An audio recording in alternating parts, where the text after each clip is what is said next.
Hey, shalom, shalom, shalom, brother Quash, back on that scene, back on that Sabbath morning social media scene. Feeling good, brothers.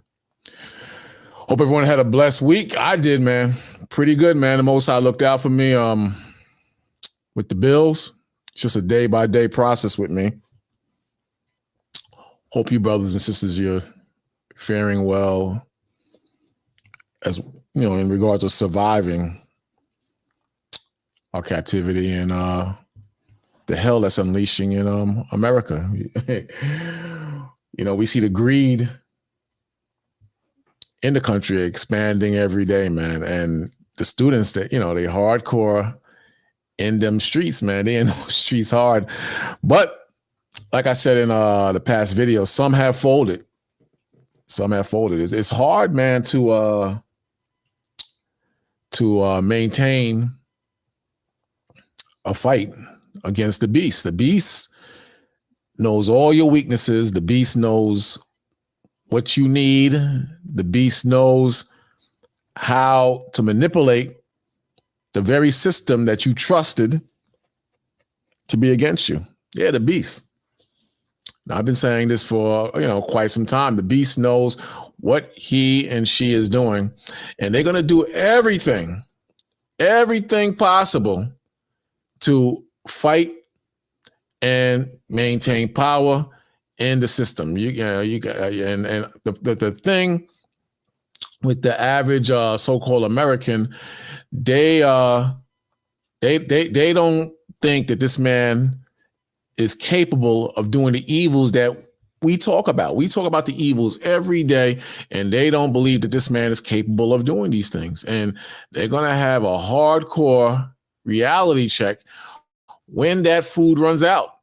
They're going to have a hardcore reality check when the power gets shut down. They're going to have a hardcore reality check when people are thrown in jail that are vocal and very outspoken in regards of what's happening in the world today.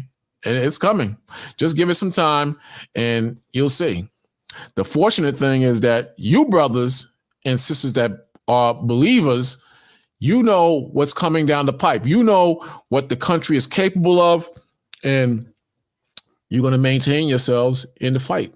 And that's a good thing. You're not going to cash out like a frustrated brother or sister who believes in the system. See, this is the face of I don't know what to do. This is the face of I believe in the system. Why is it doing A, B, and C to me? You understand? That's the face. But you spiritual brothers, you royal brothers, you know what time it is. You know what time it is, and you know who your enemy is, and you don't trust in the system. You don't trust in religion because you see religion has failed you. You don't trust in man's ideology or the wisdom of this world like so many brothers and sisters do in college. They trust in the wisdom of this world, and this is going to be a major hindrance or downfall to a lot of our brothers and sisters, as well as the heathen, meaning non-Israelites.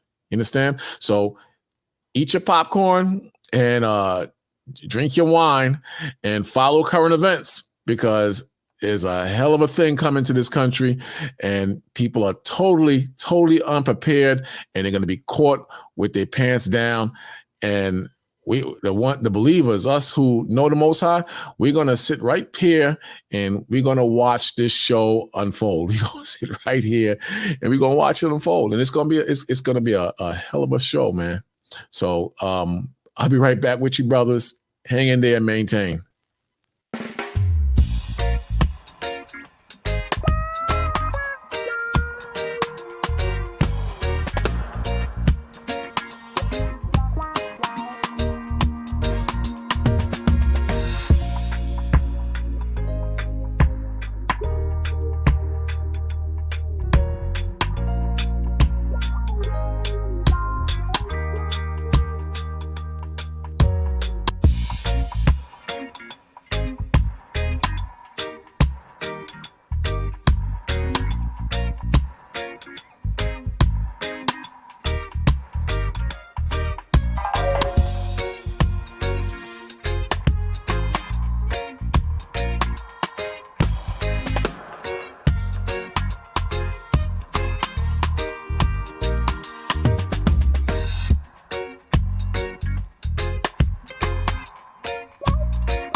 Yeah, I was watching these kids, not even kids, adults, wild the hell out at at the college in California. It seems like the powers that be, they shut these protesters down in California, UCLA, I think it's called.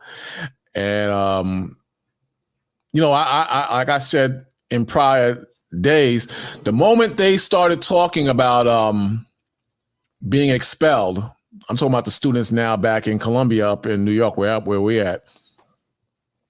The moment they started talking about students being expelled and kicked out of school, I saw a different energy from these students. That's what I saw. I'm not saying they all bailed out, but I saw a completely different energy from these students because they still believe in the system, which differs from us and what we believe. And that's what I kind of wanted to touch on. Us versus them, our spirit versus their spirit when it comes to pushing back against the wickedness and powers that be. There's a difference. There's a damn difference because we don't care about our material wealth. We don't care about our material gain. We just pray to the Father that He maintains us while we're in this fight. That's what we pray to. Oh, that's what our prayers entail, that the Most High protect us while we do His bidding. You understand? Whereas these guys, they think they're going to overturn a system and make it fair and make it loving and make it just. Man, the system was started on thievery, sexual violation, if you know what I mean, the R word, lies, deceptions, witchcraft. This whole system is funky with evil, and that's how it operates. But a lot of people who don't understand the Most High, who don't understand the truth, they can't see this. They can't see this. You understand? So as they continue to rebel, if that's what you want to call it, you're going to see that it's a no win-win with a lot of these a lot of these protests. That's all I'm saying. You know, I'm not saying they shouldn't protest. I don't say they don't have a valid reason. I just think they don't understand the system. That's what I believe. They don't understand the system, and they don't have the spiritual as well as the spirituality as well as the wisdom to go against this beast. I just don't believe they have that. They don't have the fortitude and the strength of mind to push back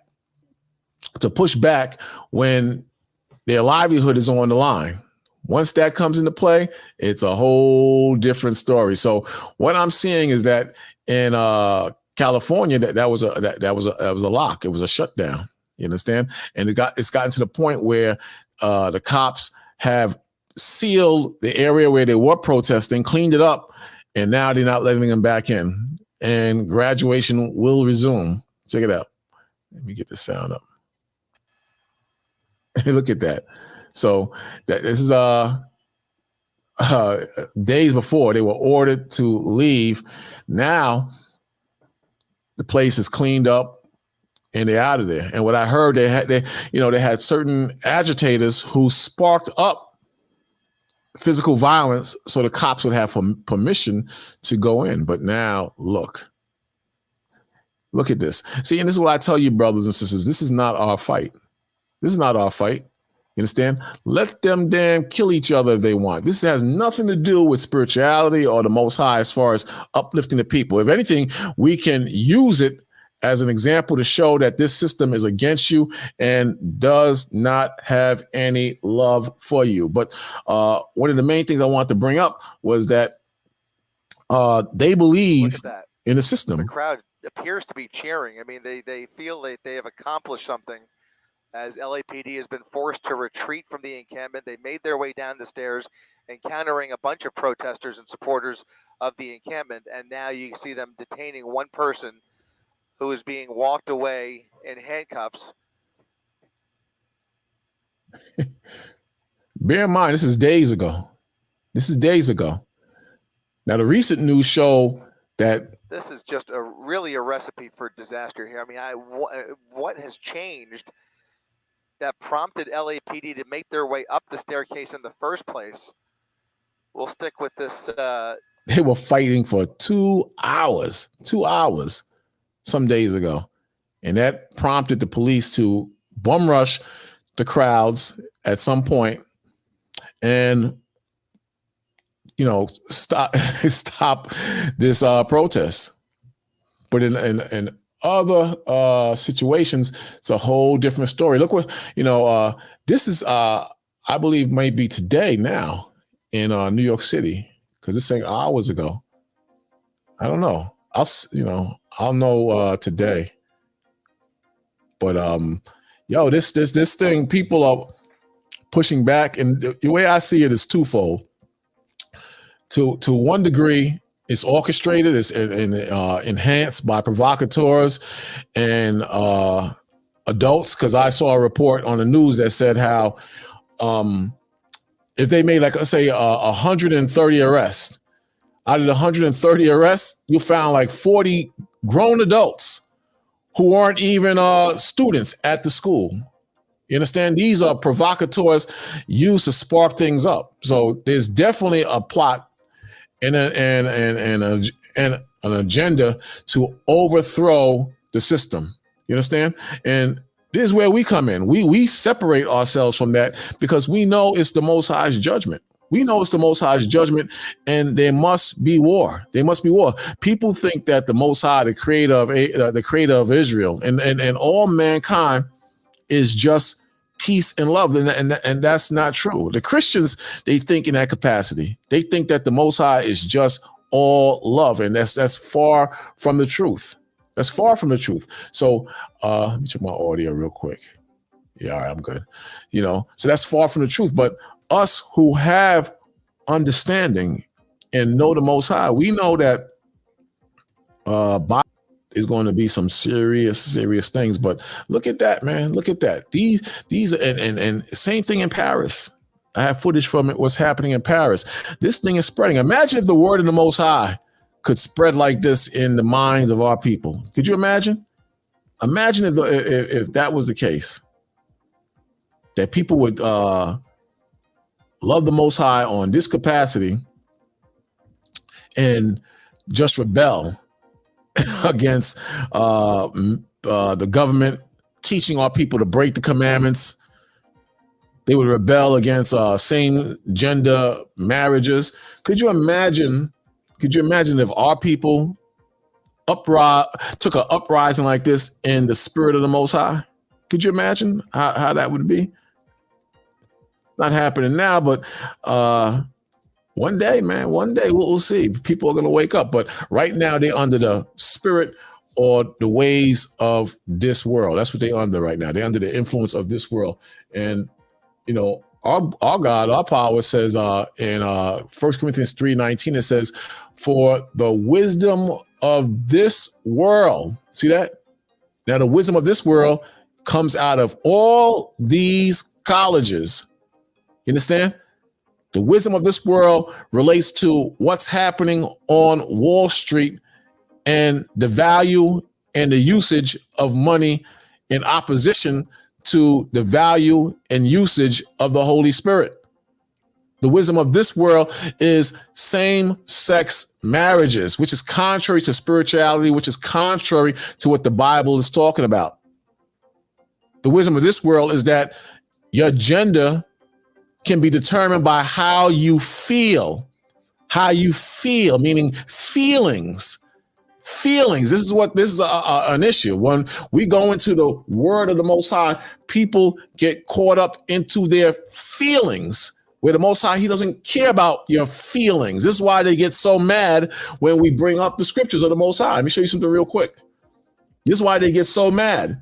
And they think that it's a personal issue, and it's not a personal issue. What the issue is that people hate the Most High. They hate God. They hate the laws. They hate the commandments. And because things are not rocking the way they thought it would go, because the money is not flowing the way they thought it would flow, people get angry because people follow feelings. And the Most High, the God that you read about as a Christian in the church, or as a follower, so-called follower, with a Christian mind frame, your mindset is trained to follow feelings, and the Most High does not respect or support feelings. That's the case. You understand? And that's going to be a major hindrance to a lot of brothers and sisters in regards to the Bible, because people in this setup or this world, they love this world. They love this world. And the Most High is not a respecter of persons. Anyone who loves this world and puts that first and foremost above the Most High in his commandments, anyone who's involved in the system so much to the point where they can't see God, that's going to be a major problem and stumbling block for a lot of the brothers and sisters. Here it says, and many shall be offended. See, many shall be offended at what? The Holy Spirit. Many shall be offended according to the Bible. Many shall be offended when the word is taught. You understand? Again, it says, and many shall be offended and shall betray one another and shall hate one another. Now, is the spirit of love and righteousness in this world today? Is the spirit of love, justice, and righteousness in Israel right now? Is it in America? No, because the powers that be are so unfair and so unjust that they would send billions and billions of dollars to Israel and to Ukraine and places all over this world. But right here in America, people are suffering, people are protesting, people are rioting because of the very nature of the beast. Because of the very nature of the beast. And no one will prevail over the beast. No one will dominate and overthrow the beast without the Holy Spirit. Nothing can be done unless the Most High sanctions it.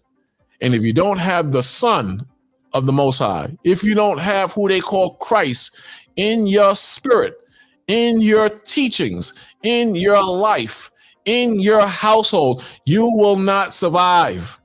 You will not survive if you don't have that in your spirit. Bottom line, and that's how the Most High operates. And that's what the Spirit is about. That's what the Spirit is about. Check it out again. Check it out. Let's go up a little higher. It says, and you know the story, Matthew 24, because we're living and experiencing Matthew 24 as we speak. It says, all these are the beginning of sorrows. I love this chapter even more in 2024 in comparison to 1998. I love Matthew's 24 even more in 2024 than 2008. You understand? Or 2010 or during the pandemic. I love it even more because it is so hard hitting, Matthew 24. It is so on point. You can't get around the fact that the reality of Matthew 24 is definitely playing itself out. Copy that. 20 seconds to pictures, Randy. We can move that real quick. You can't get around that fact. And no matter what anyone says, you're never going to get around the prophecies of the Most High. You're never going to get around the prophecies of the Most High. That will always be here, and that's what it is. You understand? That's going to always be here. How do I get that back out? Look at this, man. Let me show you this real quick. I think this might be today. No, this can't be today, but it's saying it's streaming now. It's saying it streamed 2 hours ago, and it's downtown from where we at. It's downtown in the village. That's Washington Park is saying.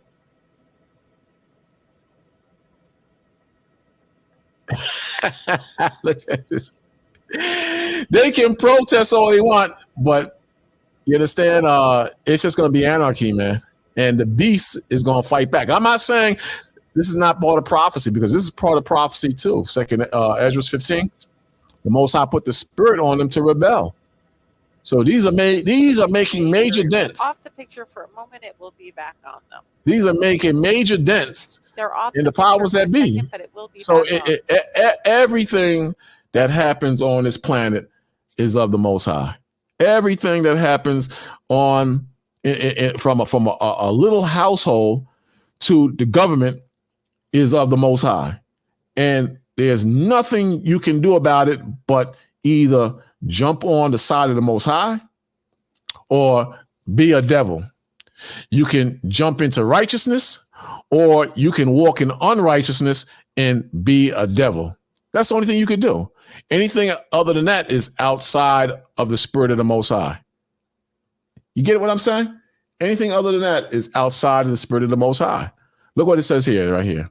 We're going to go back to Matthew's, but look what it says here. It says, it's 1 John 2, verse 18. It says, little children, it is the last time, meaning the last days within this current setup. Now, this current setup is ran by the wicked. You understand? The wicked. And their job is to maintain power and to have you believe that your place, your lifestyle, your way of thinking as a servant and a slave is quite normal. That's the whole thing. They're trying to convince you that the lifestyle and the way you live, which has been created for you by the powers that be, is normal. You understand? And on top of that, they have convinced you that it's okay to break God's commandments. It's okay to break the commandments of God. That's what they convinced you to do. You understand? And they have turned you away from the Bible.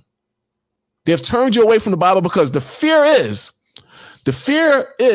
the moment you so-called Hispanics and so-called blacks and so-called Native Americans start getting back into the spirit of the Most High, that's your source of power.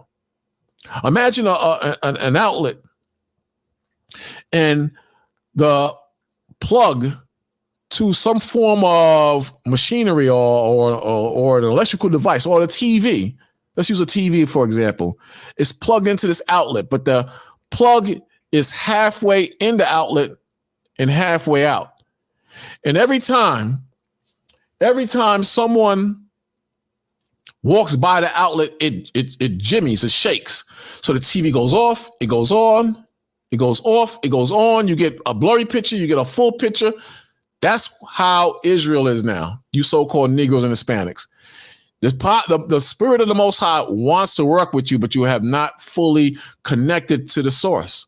And the moment you connect to that source, the moment you connect to the Most High, that's going to be a problem, not just for the so-called J people, but for all heathens, all nationalities outside of us that have had a part in our downfall. You got many nations that know this truth, that know that you're God's chosen people at the top. I'm talking about the well-educated ones. They know that you are the children of the Most High, and they spend money to keep you dumb. They spend money to give you what they call an education. But in all reality, that's not an education, because if the system gives you an education, how can you trust and believe in that education? Is it going to stir you? Is it going to steer you to the truth of how the government really runs, and that the government is controlled and ran by thieves, cutthroats, masons, witches, warlocks? Is that the education? In the educational system, is it going to show you those things? This is why you have to educate yourselves. You have to buy books for yourselves to educate yourselves on how the system really works. And that's the problem. These people here marching and protesting, they're coming to the realization of how the system really works. They're seeing that they have no future in graduating from college. We've touched on this many times. Many times we have touched on the fact that people who are graduating now out of college cannot find work. Yet they owe thousands and thousands of dollars to the Department of Education. And you know why this is happening?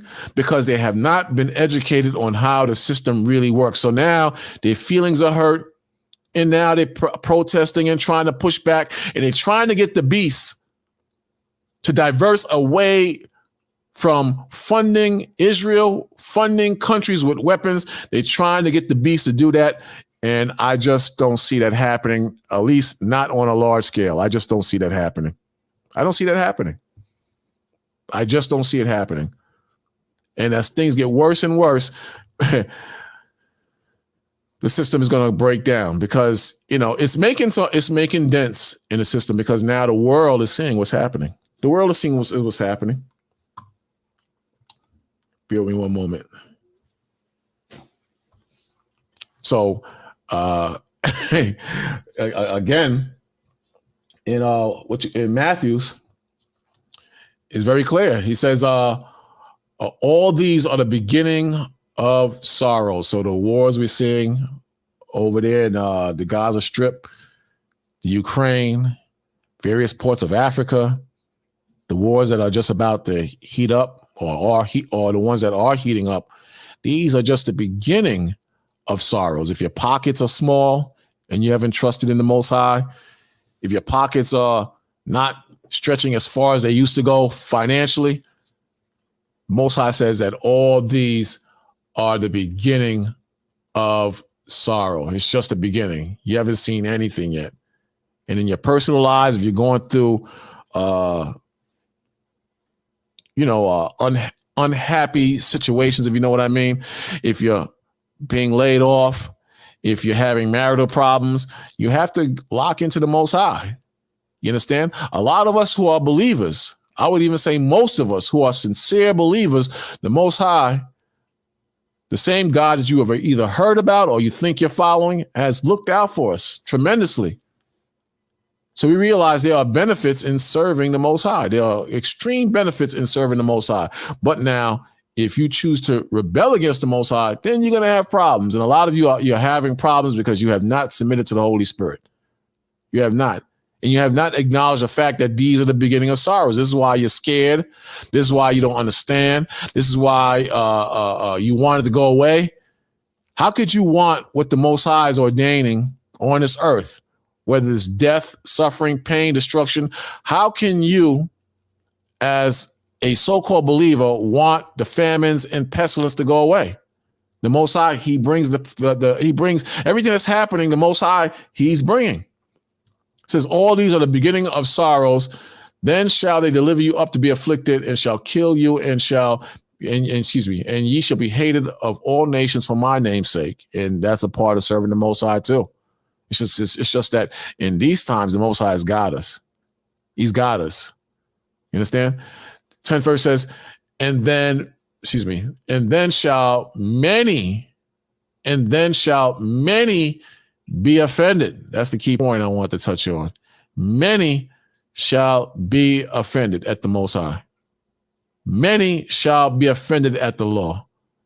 Many shall be offended at the high holy days, in opposed to Mother's Day, which is coming up again now. If you tell someone not to celebrate or indulge in Mother's Day, they get offended. They get offended. If you tell someone that this system is going to crash, that you're practically, I'm not saying fully, but practically wasting your time with college, many shall be offended at that. Many get offended at those words. Many don't want to hear that. You understand? Many are offended at the Holy Spirit and the progress, as well as prophecies of the Most High. Then when you read on, it says, and shall betray one another and shall hate one another. And many false prophets shall rise and shall deceive many. Now, aren't we in that time? Aren't we in that time? We are in that time, and we're in a time where you have to be on your A game as far as serving the Most High. You have to. Now, as far as the earthquakes, that's one thing, but the famines, that's what they're predicting is coming to America very soon. They're predicting that famine and a lack of food, that's what's coming down the road in America. Check out what this farmer was saying. It's just a brother, because during I think it was the Obama administration, a lot of the black farmers were complaining because they weren't being properly taken care of by the government. You understand? They was giving money to the white farmers and supporting them, but the black farmers who have a love in agriculture and farming and livestock, they weren't getting any love from the beasts. They weren't getting any. Check this out. With us, National Black Farmers Association President John Boyd Jr. says we need to bring the focus back home, and he joins me now. Good to see you. Thank you for being here, John. You say that we actually seem to be spending more on Ukrainian farmers than on American farmers. Why don't you make your case? Yes, and thank you so much for having me. And yes, this administration told out money in a line item, specifically in the past for Ukraine farmers. And we had a debt relief measure that didn't happen through this administration. And we have farmers right now. We have 2 calls this morning from a farmer that's looking for $30,000 for operating money, and another farmer for $50,000 for a farm operating loan, and we can't help them. But here we just spent another spending bill, $95 billion with a B. Now, what sense does that make? What sense does that make unless you're a straight up devil and demon? What sense does that make? Because these guys are pocketing that money. The system is backwards and corrupt and upside down, and they know what the hell they're doing. They know what they're doing. But how you have situations like this, and this is not the only situation, the white farmers, they catching hell now too. You have the inflation. Go and try to buy some eggs and compare it to when you bought eggs a year and a half ago. Go and buy some eggs. Go and buy some chicken and beef, and look how the prices are just getting out of control. And tell me that this is a lie or this is just hype. It's not a lie. It's not hype. It's factual. It's factual. And what he's saying is spot on point. And if this continues like this, there's going to be problems. It's going to be problems. You understand? And the more problems that grow, the more people suffer, the more they get in those streets, and the more they start burning down stuff and start making things very, very problematic. Hey, shalom out. Shalom. You understand? So watch the prices of food go up. I'm watching it, man. And they do it very small, slickly. They do it in a very slick manner. A quarter here, 50 cents here, sometimes a whole dollar. Sometimes it doubles up out of nowhere. But this is spot on, and he's making a very valid point. Check it out again. And majority of that going to Ukraine. And we're saying that, it's not that Ukraine doesn't need the help. We're saying that America's farmers right here at home need some help. And everybody is beating up on the farmers from the dairy industry, from beef cattle, asking people to stop eating American beef. All of these things have hurt America's farmers, and we need to start putting farmers first in this country and stop putting them last. And all of this money that's going out to other portions of and regions of the world, and overlooking the need of America's farmers, the oldest occupation in history, and we help feed the world. That's right. And he mentioned the Ukraine. I did a video yesterday, and I showed that the Ukraine is one of the most corrupt countries in the damn world, man. In the world. Look at this. I did this yesterday. I'm gonna put it up again. But it says in 2015, The Guardian called Ukraine the most corrupt nation in Europe. See that? Now, if they're corrupt, you're telling me America, who's sending money to the Ukraine, does not have any ties or any connection or any benefits off of sending over $60 billion to one of the most corrupt countries in Europe, possibly the world? You telling me people are not getting rich and making money hand over fist in these trades for weapons, in these trades for airplanes and tanks,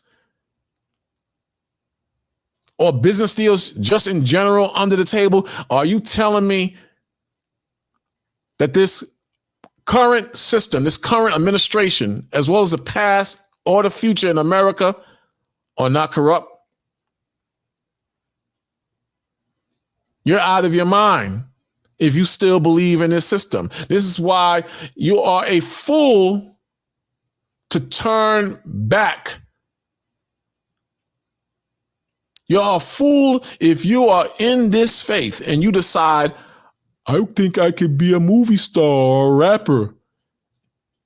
I think I can make so much money in this world that I don't need the Most High. I don't need to be with those brothers. You are a stupid fool, and you got a lot of stupid fools in Israel.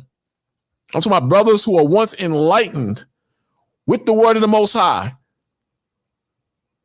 with the truth of the gospel, with the truth of the prophets, with the truth of prophecy, who have turned back or have just become lazy and are doing nothing but sitting on their ass or asses doing nothing. And the same thing applies with sisters as well. You are a fool to turn back and just complain and be miserable and do nothing. Meanwhile, prophecy is manifesting itself. The prophecy of Abraham, Isaac, and Jacob is manifesting itself. The prophecy in the war, in the back and forth, and the struggle, and the tug, and the pull between Jacob and Esau is real. It's real. You're chasing money. Meanwhile, they're laying off like crazy. I just heard that a few airlines laid off. I just heard a few airlines are about to cash out and just crash and burn financially, like Spirit. Spirit and JetBlue are doing horribly, even though I bought a bunch of stock in that. I bought a bunch of stock in that, trying to get some pennies off of that. But they're doing horribly, looking for a bailout from the system. Will the system bail them out? Possibly, if they can make some money off of it. But the thing I'm trying to make you brothers and sisters understand is that one hand in wickedness washes the other. One hand in wickedness washes the other. And this is a wicked, corrupt system. And we're in the midst of it, serving our captivity. But the way it looks, not for long. Not for long, but at the way it looks, that we're on the winning side. And the Most High's judgment will prevail. Will prevail. So look what's happening with you. Look what's happening in this world. The Most High tells you in 1 John, the 15th verse, he tells you very clearly. Let me highlight that. It says, love not the world, neither the things that are in the world. That's what the Most High said. Love not the world, neither the things that are in the world. If any man love the world, if any man or woman love his money, love his real estate, love his car, love his wife above the Most High, love her husband above the Most High, love your kids above the Most High, love your jobs above the Most High, where you put so much work and time into your job, you have turned your back on the Most High. The Most High says, where your heart is, that's where your love will be. I quoted that wrong, but you get the gist of where I'm going. Where your heart is, that's where your home is at. In other words, if you love a woman, you're going to put a lot of attention and effort into that woman in opposed to your job, in opposed to your kids, so long as it doesn't destroy you. You understand? If you love a woman, you're going to take the time to get to know that woman. You're going to take the time to invest spiritually with that woman. And the same thing is the opposite with a woman towards a man. You understand? It's that if you put your love with that woman above the Most High, where your time is more into that woman and into that family than the Most High, then you have traded or cashed out as far as the Most High is concerned, to a large degree. I don't know if that makes sense to you. But what you put time in the most is what you love the most. That's a better way of saying it. What you put time in the most is a reflection of your spirit on what you love the most. If you love the Most High, you'll spend more time in the Most High. If you love the commandments, you're spending more time in the Most High. If you're spending more time in prophecy and understanding prophecy, then there's a love for the Most High and opposed to the things that relate to your carnal world, like your wife, your kids, your job, your car, your bank account, your trade, your coins, your crypto coins. You understand what I'm saying? So where your heart is at, that's where your real love is at, man. Bottom line. That's where your real love is at, and that's what it comes down to. But again, the Most High says in the 15th verse, he says, love not the world, neither the things that are in the world. If any man, if any man or woman, it says, if any man, real simple, if any man love the world, the love of the Father is not in him. The love of the Father is not in him. So think of all those brothers and sisters who were once in Shabbat service, Sabbath service with you, and they're gone. Think of all those brothers who taught and labored on the corners with you in camps, teaching the word of the Most High, teaching the gospel of Christ, teaching the word of the prophets, which is all of the Most High.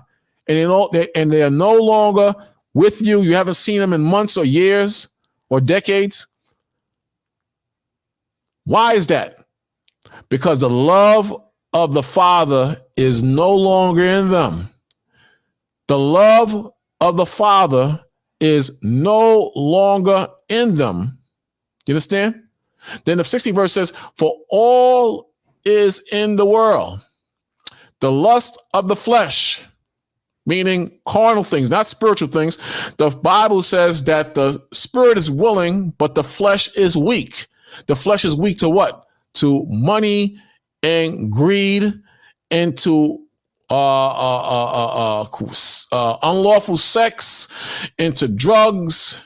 For all that is in the world, the lust of the flesh and the lust of the eyes and the pride of life, not life in the Most High, not being proud or having a life in the Most High.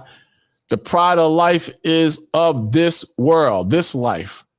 Then it says, is not of the Father. The first verse up ahead said the love of the Father is not in him. In the 16th verse, the world, the flesh, the lust of the eyes, the pride of life, it says is not of the Father, but of the world. You see that? So in this world, anything goes. In this world, it's about getting that bank, making that money flow. You understand? That's what it's about. Getting that cheddar. You understand? That's what it's about in this world. And a lot of our people are miniature Ukraines. They're miniature Israel. And they will take a payoff or they'll take a hit from the devil just to shine. Just to shine. It says, again, it says in 2015, The Guardian called Ukraine the most corrupt nation in Europe. The most corrupt nation in Europe. Check that out. But America is sending money to them. America is funding them. America is supporting them. Even though, like I said the other day, they are not a part of NATO. Even though Israel is not a part of NATO, they've been getting money for decades. They've been getting paid off for decades. And this country wants you to believe that you should support Israel, our friend, our family, that it would be wicked not to support Israel. That's what this country is promoting. That's what they're promoting, to support Israel, which is crazy, which is absolutely crazy to support Israel, considering that they are corrupt just like the Ukraine is corrupt. This whole setup is a cesspool of evil, and it must burn. It must burn. So the war between Jacob and Esau must continue.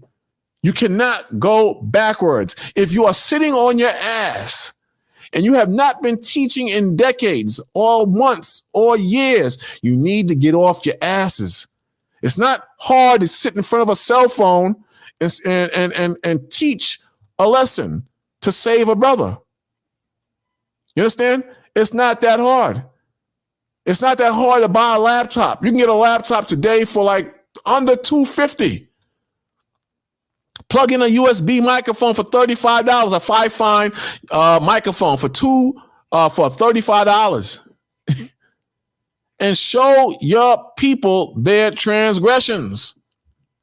You cannot hide the light that the Most High has given you behind a bush and sit back like nothing is happening. This is a war. And in war, the Most High required us as soldiers to serve him in righteousness to the best of our abilities. You're going to make mistakes. I've made mistakes. All brothers have made mistakes. But that doesn't mean you can't get yourselves together and wrestle your way out of your weakness and serve the Most High. That don't mean that. Stop lying to yourselves and get in the war. I'm talking about you brothers and sisters who are not doing anything. You understand? I know it's hard. I know the devil is whispering in your ears. I know you feel worthless. But the Most High knows everything. The Most High sees the strength in you that you cannot see in yourselves. The Most High sees everything. Again, it says, love not the world, neither the things that are in the world. If any man love the world, if any man love the world, the love of the Father, Yahweh, is not in him. Back to the 18th verse. Little children, it is the last time, meaning we're in the last days. We're almost at the 12 o'clock hour. We're almost at the last shot or the last chance to catch the Zion train, if you know what I mean. I can't say we're going to be out of here next year, 5 years from now. I don't know. But look at it this way, because a lot of brothers and sisters, they look at, well, you can't tell me we're going to be out of here in the last 5 years, so I'm going to hold on to who I am in the position I play right now. That's dumb. You know why that's dumb? Because meanwhile, let's say the Most High wasn't sending his son back for 25 years. Hypothetically, I'm not saying that's what it is. Let's say hypothetically that was the case. Let's say that was the case. You still have to survive. You still have to survive. All hell is still breaking loose around you. You still have to survive. How are you going to make ends meet without the Most High in upgrading spiritually and keeping the commandments? How is that possible? How can you say things are the same prior to the pandemic, prior to 2019? Let's reason and logically look at this, because the Most High, he's not just wisdom, he's reasoning. So a lot of brothers don't want to reason scripture and today's what's happening today with the Most High. Check it out what the Most High says here real quick so we can reason. This is for the brothers and sisters who are slacking or doubting the Most High. The Most High says in Isaiah 1 verse 18, come now and let us reason together. That's what the Most High is saying. Come now and let us reason together. Is that a hard thing to reason together? You have a side, I have a side, the Most High have a side. Is that a hard thing to do?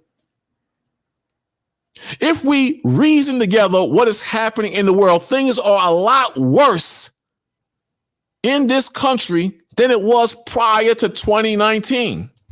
For example, are you doing better today than you were doing in 2018? Are things scarier today in 2024 than it was in 2018? Are children acting differently in the form of devils compared to 2024 than 2015? I'll go back to 2015. Are there more riots and people in the streets tearing up SH in 2024 compared to 2019? Now I can keep going all day long. I can go all day long. You understand? Now, considering those things that all those little bit of things I mentioned, put my face up for this one. Considering all those things that I just mentioned, now the Most High is about reasoning. And if you're a spiritual man, or even if you're just if you're dumb as a doorknob, can you say that those things do not affect your life today? Those negatives I've mentioned, can you say that those things do not affect your lives today? That's the question at hand. You can't get around the fact that the Spirit of the Most High affects everything. Everything. Now, suppose you are an unbeliever. Let's go to another one. Suppose you are an unbeliever and you believe in Nietzsche, you believe in Plato or Plato's Republic, you believe in being a Stoic. I've been reading a lot on that lately. That's a whole different story. But let's say you believe in all those things. Can you name any book or wisdom that's above the Most High? In his book, in his wisdom, which is the Holy Bible, can you name some facet or understanding that is above the God of Abraham, Isaac, and Jacob? I always ask people, if I drop what I dropped, if I stop believing what I believe to go and believe what you believe, what is the end game? What do I have the benefit in these times and in a judgment day? Because every civilization falls apart at some point. Every civilization falls apart. Every civilization that ruled, it has an end. So whether you believe it's the Most High, whether you believe it's the sun god, Ra, or whatever the hell you believe in, eventually America will fall just like Rome fell, just like Greece fell, just like Egypt fell. Eventually America will fall. If I followed what you believe in and dropped the Bible, what do I have the benefit? Whatever, and what proof do you have I'm going to get what you're telling me I'm going to benefit? That's the question. Where's the proof? I don't think there is any proof, because what you follow and what you believe is garbage. Every society from the beginning of time believes in some form of a god or a deity. Can you name me one nation or one group of people as a nation who never believed in a God since the history of this world? I don't think that's possible. They either worship a damn sun, they worship a lizard, they worship a penis, they worship the moon. Everybody at some point worshiped something, but now there's only one true God, and through reasoning, the only book that reflects on what we are experiencing, the only book that reflects on what we're going through now is the Holy Bible. Is the Holy Bible. You understand? So in the Holy Bible, the Lord says in the book of Daniel 2, verse 21, it says, and he changes the times and the seasons. And he, the he being the Most High, he has the power to not only create the seasons, but he changes the times and the seasons. Then it says, and he removeth kings and setteth up kings. Key point. He removeth kings and setteth up kings. So we were once a people who had kings. We can reason that. We no longer have kings. We have hip hoppers and rappers and NFL players and damn R&B singers and idiots and clowns that serve the beast. We have idiots that entertain, and not only entertain, they kill two birds with a stone and make you dumber for the beast. At one point, we had kings. At one point, we had wise men. We had men of the Most High that showed us the way, and we followed these men because they were directly connected to the Most High. You've seen those movies where they say the king is connected to the Most High.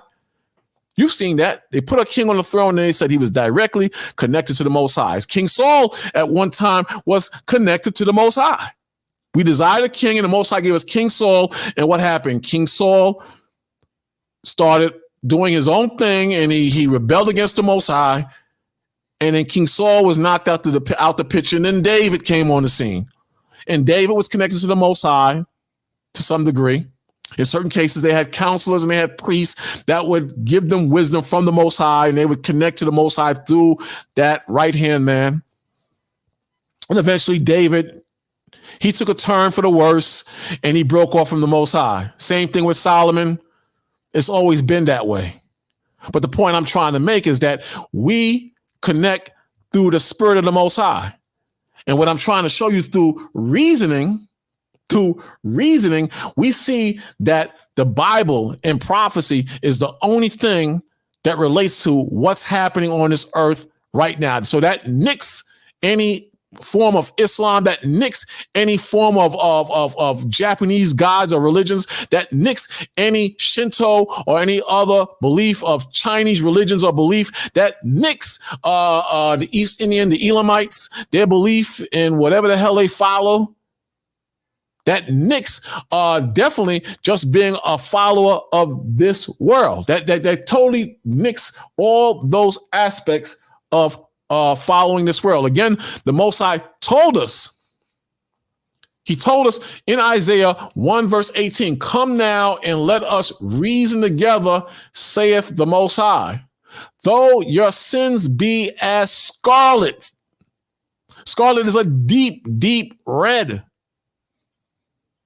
The Most High is comparing our sins not to a pink color, not to an orange color, but to a scarlet, deep, deep, sinful nature of color. That's what the Most High is saying. But he's reasoning with you. He's reasoning with us as a body in the book of Isaiah. And today, he says, though your sins be as scarlet, they shall be white as snow. Though they be red like crimson, they shall be as wool. So the Most High, he's able to make us better men and women so long as we are willing to be better men and women. But now if you're in this system, and remember what I said earlier, where your heart is at, that's where your home is at. Where your heart is at, that's where your love is at. Where your heart is at, that's where you spend most of your time at. The 19th verse says, if ye be willing and obedient. If is a big word. If ye be willing and obedient, ye shall eat the good of the land. What's happening now in the land? We just was listening to the farmer. He's saying that there's going to be a famine eventually if they don't receive the help. He's saying that if they continue to send money to the Ukraine, if that continues to one of the most corrupt countries in the world, how long can America continue to print up money? And if America is a modern day Pharaoh and the Most High has hardened this modern day Pharaoh to do his bidding, to show his power, because that's what the Most High wants. The Most High wants us to be obedient, and he will overthrow this government. And prior to its overthrowing, the Most High will make things very difficult in the land. The same way the Most High brought the destroyer, the death angel, over Egypt. And all those who rebelled against the Most High and didn't follow instruction as far as the blood on the doorpost, their firstborn was destroyed. The Most High is doing the same thing again to an extent that the unbelievers will suffer. The unbelievers will catch hell, and the unbelievers will be confused because they have rebelled against the instruction and the reasoning in the reasoning. When you brothers go out in the highways and byways, you reason in the minds of the people. You reason the understanding in the spirits of the people. And if they choose to do that, that's an issue. I'm gonna show you that. You actually do that. We talked about this. What was that? Yesterday I did the video, and I went into the conscience of the brothers and sisters, man. You understand? And that we're all going to be judged. And I showed that we reason in the minds of the brothers and sisters. We do that, man. And if they choose to rebel against the Most High, well, hey, man, what you going to do? What are you going to do? That's after that, it's up to the Most High. It's up to the Most High after that. You know, it's not hard to understand. It's only hard if you make it hard. If you make it hard, then you're going to have problems. You're going to have problems. And, the nations, they're already playing their part. There you go. They're playing their part. It's not hard. If you choose to be a devil, then you get a devil's reward. How many of you want a devil's reward? Not all of us want that reward, the reward of the devil. We read this yesterday. I just want to touch on it because it was kind of heavy. I was thinking about it after I left you, brothers and sisters, yesterday. But check this out. The Most High says, 2 Corinthians 5, verse 9. It says, wherefore we labor that whether present or absent, we may be accepted of him. So we want to be accepted of the Savior, as well as the Father as well. But we want to be accepted. We want the crown. We want it all. You understand? Then it says, for we must all appear before the judgment seat of Christ, that everyone may receive the things done in his body according to that he has done, whether it be good or bad. So what determines what's good or bad is the laws of the Most High. The laws of the Most High determine what is good or bad. You understand? It's just that has to be revealed to the unbelievers, just like it was revealed to you. You know what to do in the Most High. You know what's right and what's wrong in the Most High, and you know the penalties and what's coming down the road if you disobey the Most High. Key verse, 11 verse, what I was trying to go to. It says, 11 verse, it says, knowing therefore the terror of the Most High, see?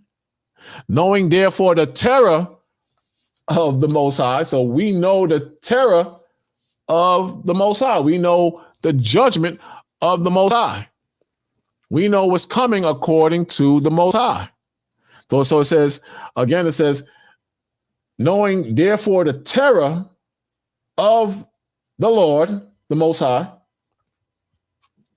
It says, we persuade men. So persuade is in the realm or the area of reasoning with the Most High.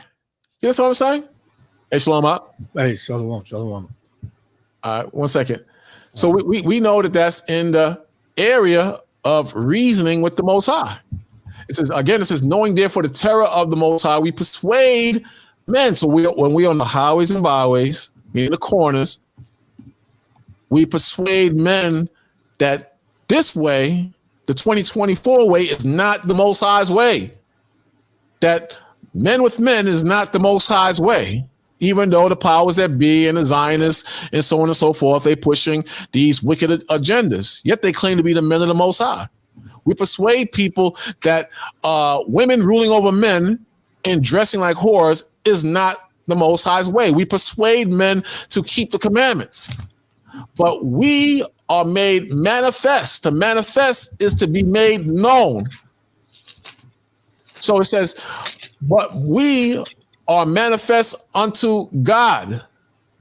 So that they are directly connected with the Holy Spirit, and the Spirit is connected with the men of old. You understand?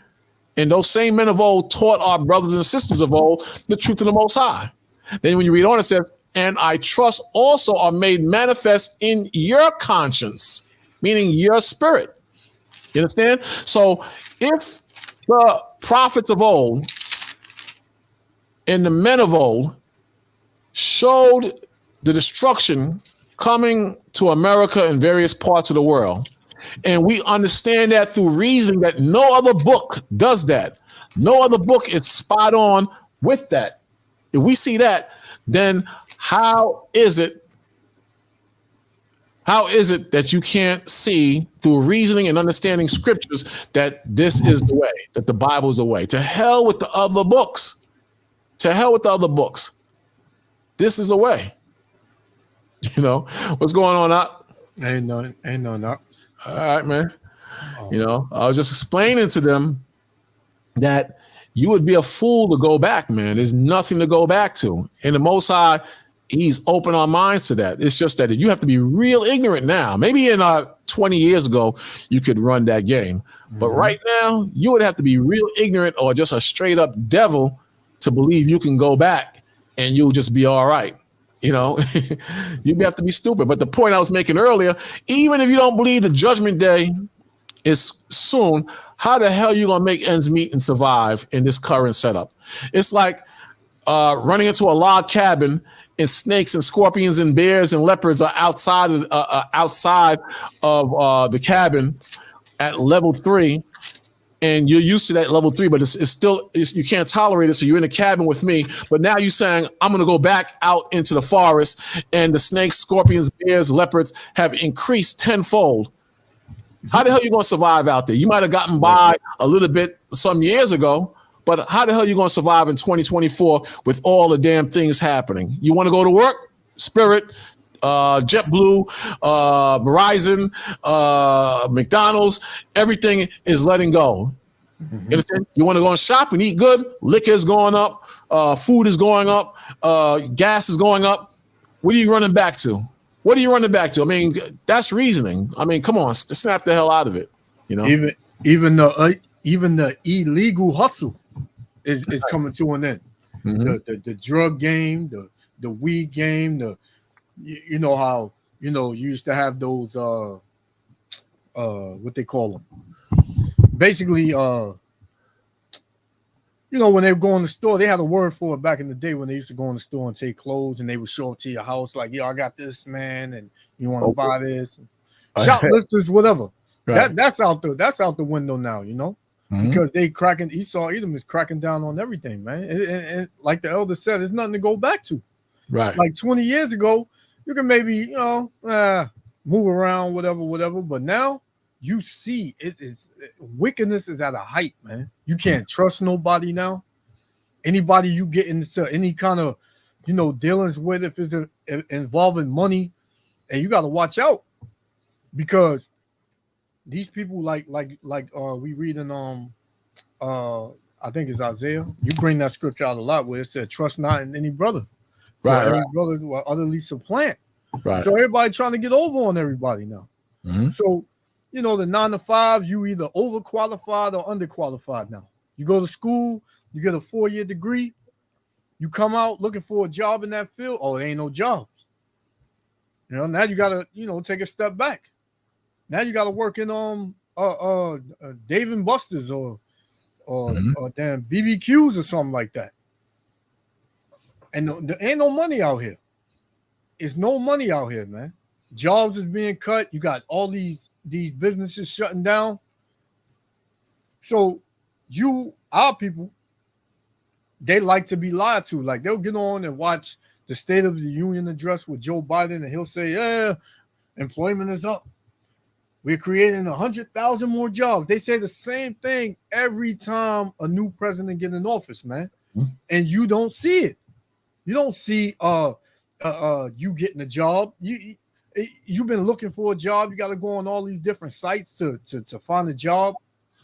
So then you're getting impatient, so you try to go out and hit a lick, and then what? You wind up in jail. And they're going to give you a job in jail, paying, pennies on the dollar. So what do you got to go back to? Why not serve the Lord, do his work, and trust in the Lord, and he'll make it happen for you? Because these people of the world, they on their way out, man. They're struggling. They come out and they put a mask on, and they make you think they're all good because they out shopping, because they got on some nice outfits and things like that. But it's all a scam. It's all a mask. It's all a lie, man. Everything is a lie here. The more you know, for the ones of us that are in this walk, in this truth, the deeper you get in this truth, the more you see the false sense of living here, man. Exactly. You know, that's what the Most High opens your eyes to, man. Yahweh Shem Yahushua opens your eyes to the evil, to the falseness, all that, man. So you got nothing to go back to, man. You might as well serve the Lord. This place is emptying out. This place is emptying out, man. You got riots everywhere. You got everybody in the uproar. Everybody mourning or in a sorrowful state. Right? They got jobs, but the money ain't enough because inflation is kicking everybody in the behind, man. You got this going on all through the world, man. They just had some in they said out there in Paris now. They got them going crazy out there now. See them out there, boy. I'm telling you. Come on, that's just crazy. Yeah. And this is the place you think that you're gonna get a future and a life in. You really have it in your mind. I was talking to a brother. He's like, "Yeah, my son, man, he going to college." I said, "Man, what?" I said, "Really? You going to college for what?" You know, I was entertaining the whole conversation. He's like, "Yeah, you're going to be what he said, a graphic designer or something like that." And I said, "How long is it?" He said, "Well, you're going for 4 years." My niece, she just left for the Air Force. You know, I just found that out. And I had to tell, my friend, like, listen, you know what this country headed to? And it went right over their head. So nobody wants to hear what we got to say, but soon they will. You got it.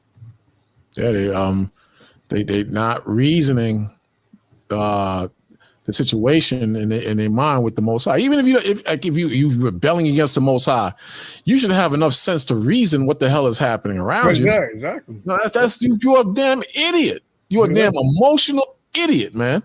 That's right. Come on now. That's right. But this is why. This is John 3:19. It says oh yeah, it's going. And this is the condemnation that light is coming to the world. What's that light, man? This truth. Right? This is what makes you see spiritually what's going on. It says, and this is the condemnation that light is coming to the world, and men love darkness rather than light. Yeah, a lot of our people, they love this world. They love how this world makes them feel, that they get to be free. They get to smoke weed whenever they want. They get to be a damn freak, a mo. I ain't gonna say the word, but you know what I mean, a mo. They get to be just a vile and unclean bird out here, man. Just flying away, flying everywhere, doing whatever. Right? It says, and men love darkness rather than light because their deeds were evil. And you see the deeds of our people in this society, man. Every time you turn on the news or you shift through, because you got to go to underground news or whatever, you shift through it, you see the wickedness of our people, man. Right? You see it. You just had a woman shoot a Jake because he cut in front of her in a seafood line. Killed him, shot him in the back, man, because he cut in line when she was at a seafood spot getting more than likely some shrimp, some crab. Just shot Jake in the back, and they charged her 20 years. Gave her 20 years. But 4 years ago, she was putting together a rally, I believe, a no violence rally that everybody should come together. But at that time she was fighting the case, and they just charged her, gave her 20 years, man, for shooting that Jake in the back. Oh boy, hypocritical. Our people are good with talking, man, but doing, nah, they ain't with the do. Nah, man, that's too hard for me, man. Like, I'm just trying to get my money right now, man. I'm just trying to take care of my family and make my money, man. But I hear everything you brothers are saying. Exactly. It's true, man. We are the Israelites. We are the true Jews, man. Oh, yeah, but you know what's required of you now? Yeah, man. Yo, I gotta go, man. I catch y'all, brother. Y'all out here every Saturday, right? That's how Jay get away. You out here every Saturday. I'll be back, man. For sure, man. Yo, I'm gonna bring my notes and I'm gonna write it down. I got you. I think this is it right here. Man ran critical after being shot in the head in Washington Heights for. Oh, that's another one. That's another one. Look at it. Yeah, that's another one. Shot this dude in the head. Look at that. This is what you want to run back to. Exactly, man. This is what you want to listen to. What might have triggered this shooting. The suspect had already taken cash and the cell phones of both the employee here at the restaurant as well as the victim, but he still shot him in the back of the head. Wow. It's shocking. He was just eating food and turns around to wipe his mouth and got shot. Surveillance video shows a 37-year-old man eating at a restaurant counter as an armed robber stands barely a foot behind him. He's waving a gun and demanding money from a female worker. Eyewitness News. I don't know if they handpick these jakes when they get on these cameras, because they all say the same thing, man. Oh, it's shocking. I can't believe it happened. Oh, yeah, they do close, so close to where I live. Oh, yeah, they do that. There's no doubt about it. They do that, you know. But this is how crazy this is, man. Look, this is what you want to go back to. This is getting better, and this was in 2023, December, over a year ago. And you think it's getting better out here?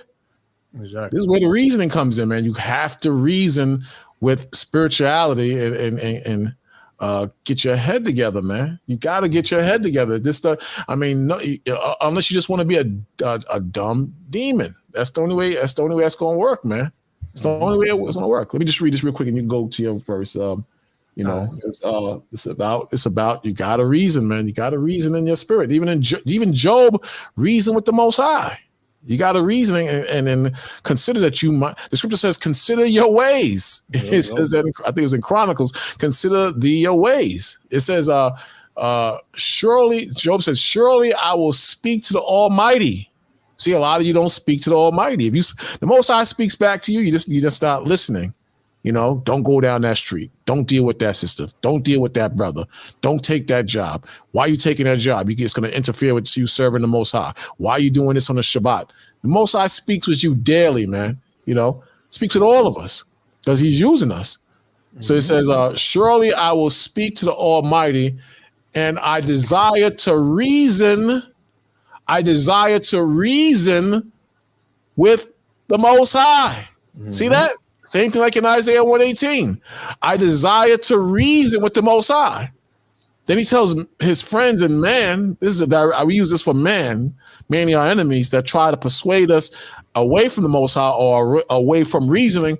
He says, but ye are forgers of lies. And that's what the system is now. The system will try to convince you God don't exist.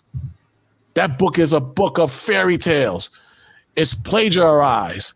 All you got to do is go to college and you can have anything you want. Join the military. All you got to do is join the military. But reasoning will tell you that the system is falling financially as far as college is concerned. People are not getting the jobs they were getting after they graduate from college. And why would you join the be all you can be military when we're about to go to war, man?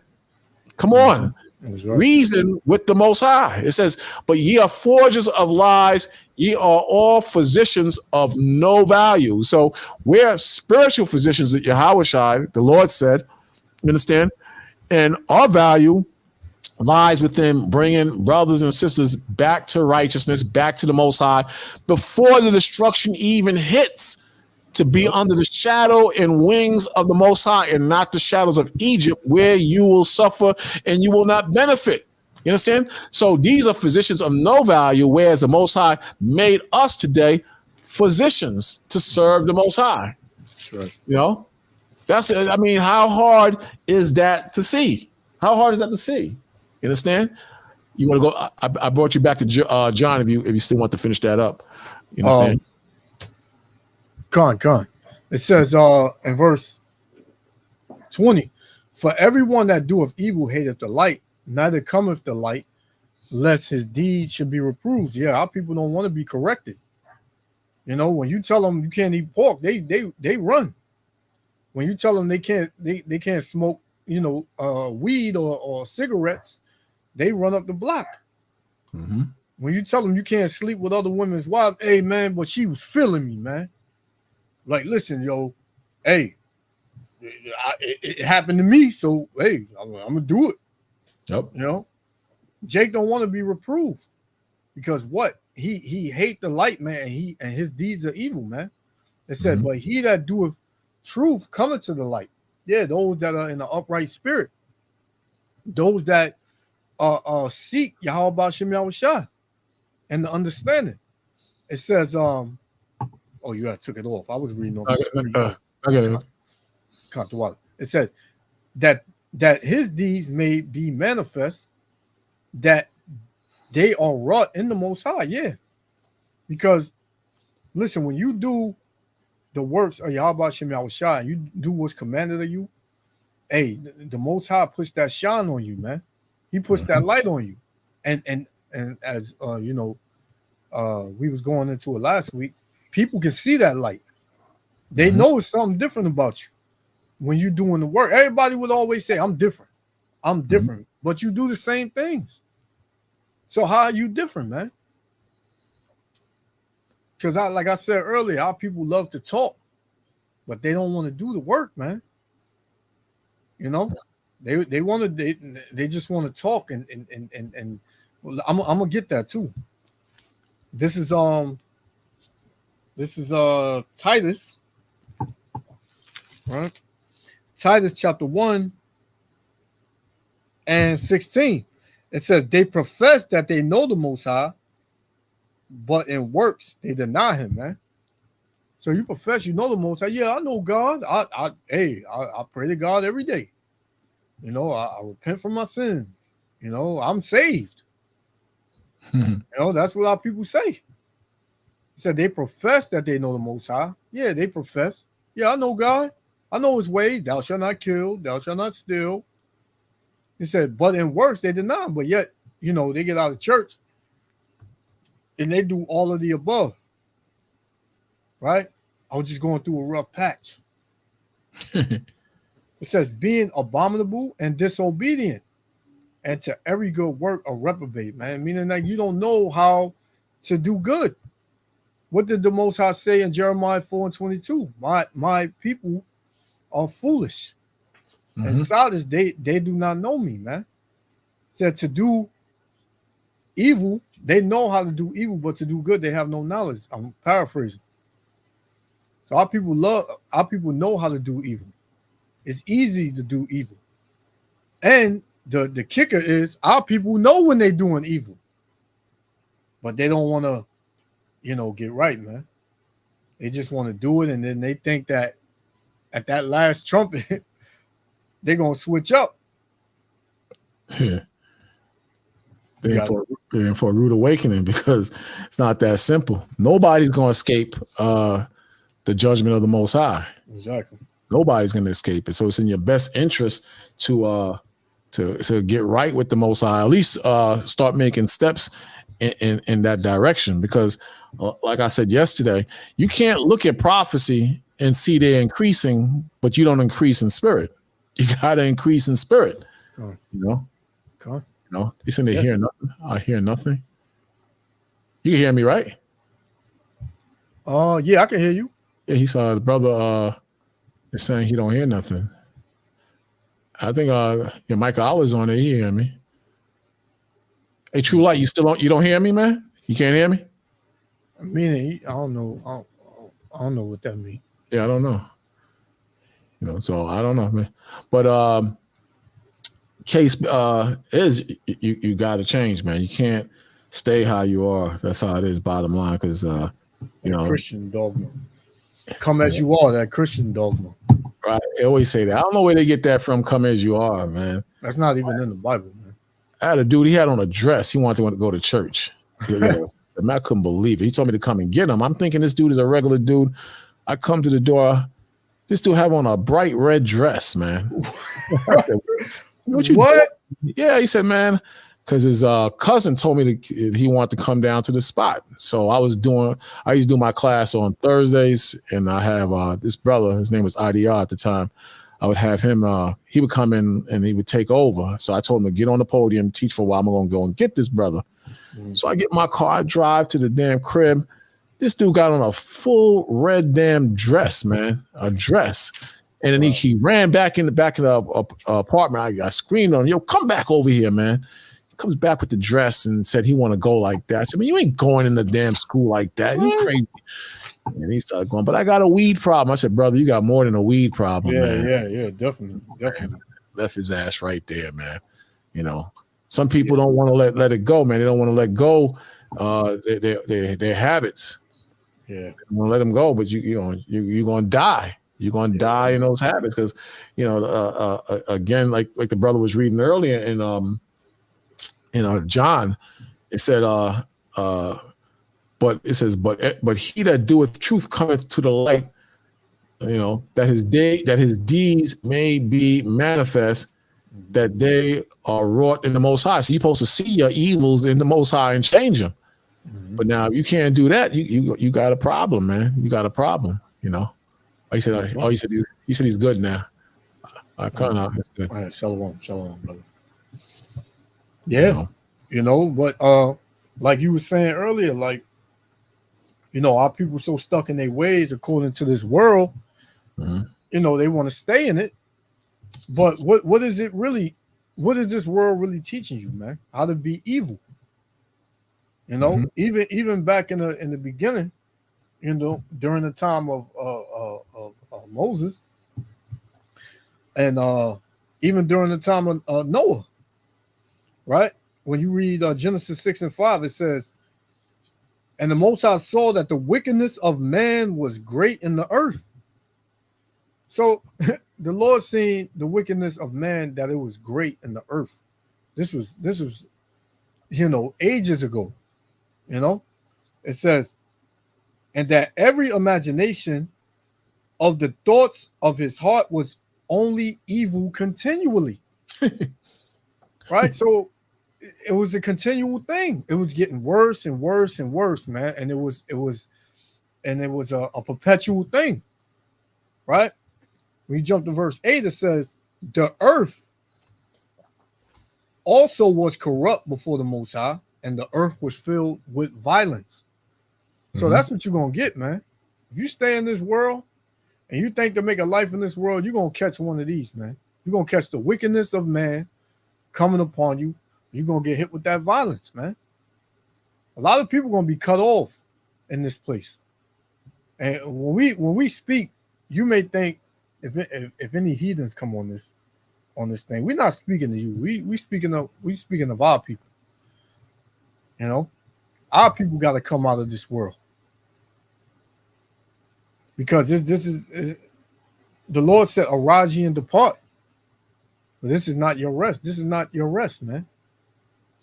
Then it's saying the curses that your foot will find no rest under these nations, or no ease. You wasn't gonna have it good here.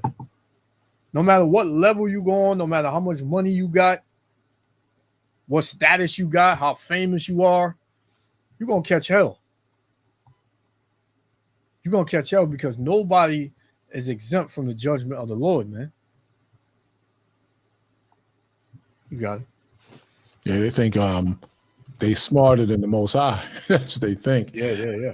You're not smarter than the Most High. Nobody escapes the judgment of the Most High. You're going to try, but everything that the Most High has set up is gonna come to pass. And the more you push back and rebel, the angrier the Most High gets at you. You understand? Because at this point, like I keep saying it over and over in different ways, you can't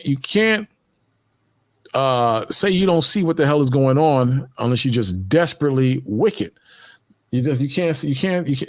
You're just a fool and a wicked demon if you can't see what the hell is going on in this world today. This is why in John 8:44, we use that scripture for the white man, but really he's talking to Israel.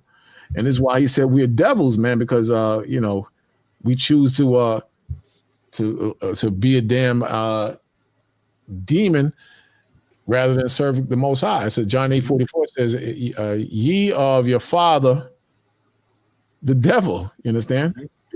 So that's what he said. And then in the 43rd verse, he says, "Why do ye not understand my speech?"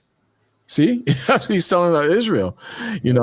Why do ye not understand my speech, even because ye cannot hear my word? So some brothers and sisters, the Most High got them blinded. They're not going to hear the word of the Most High.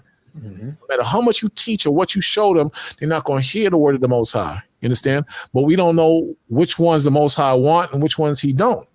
Some brothers and sisters the Most High want. I have two brothers that was first coming to the school years ago. And one brother, he seemed strong in the spirit of the Most High. And the other one wasn't. He was like mediocre. And you couldn't tell me the first brother wasn't going to make it. And the second one was going to fall back into the world. It was the opposite, man. The one that seemed strong in the Most High, he didn't make it. It wasn't for him. But the other brother, who didn't seem as sharp and as strong as his friend, his buddy, the Most High brought him in. So we can't tell who the Most High is going to bring in and who the Most High is not going to bring in. You understand? That's just how it works.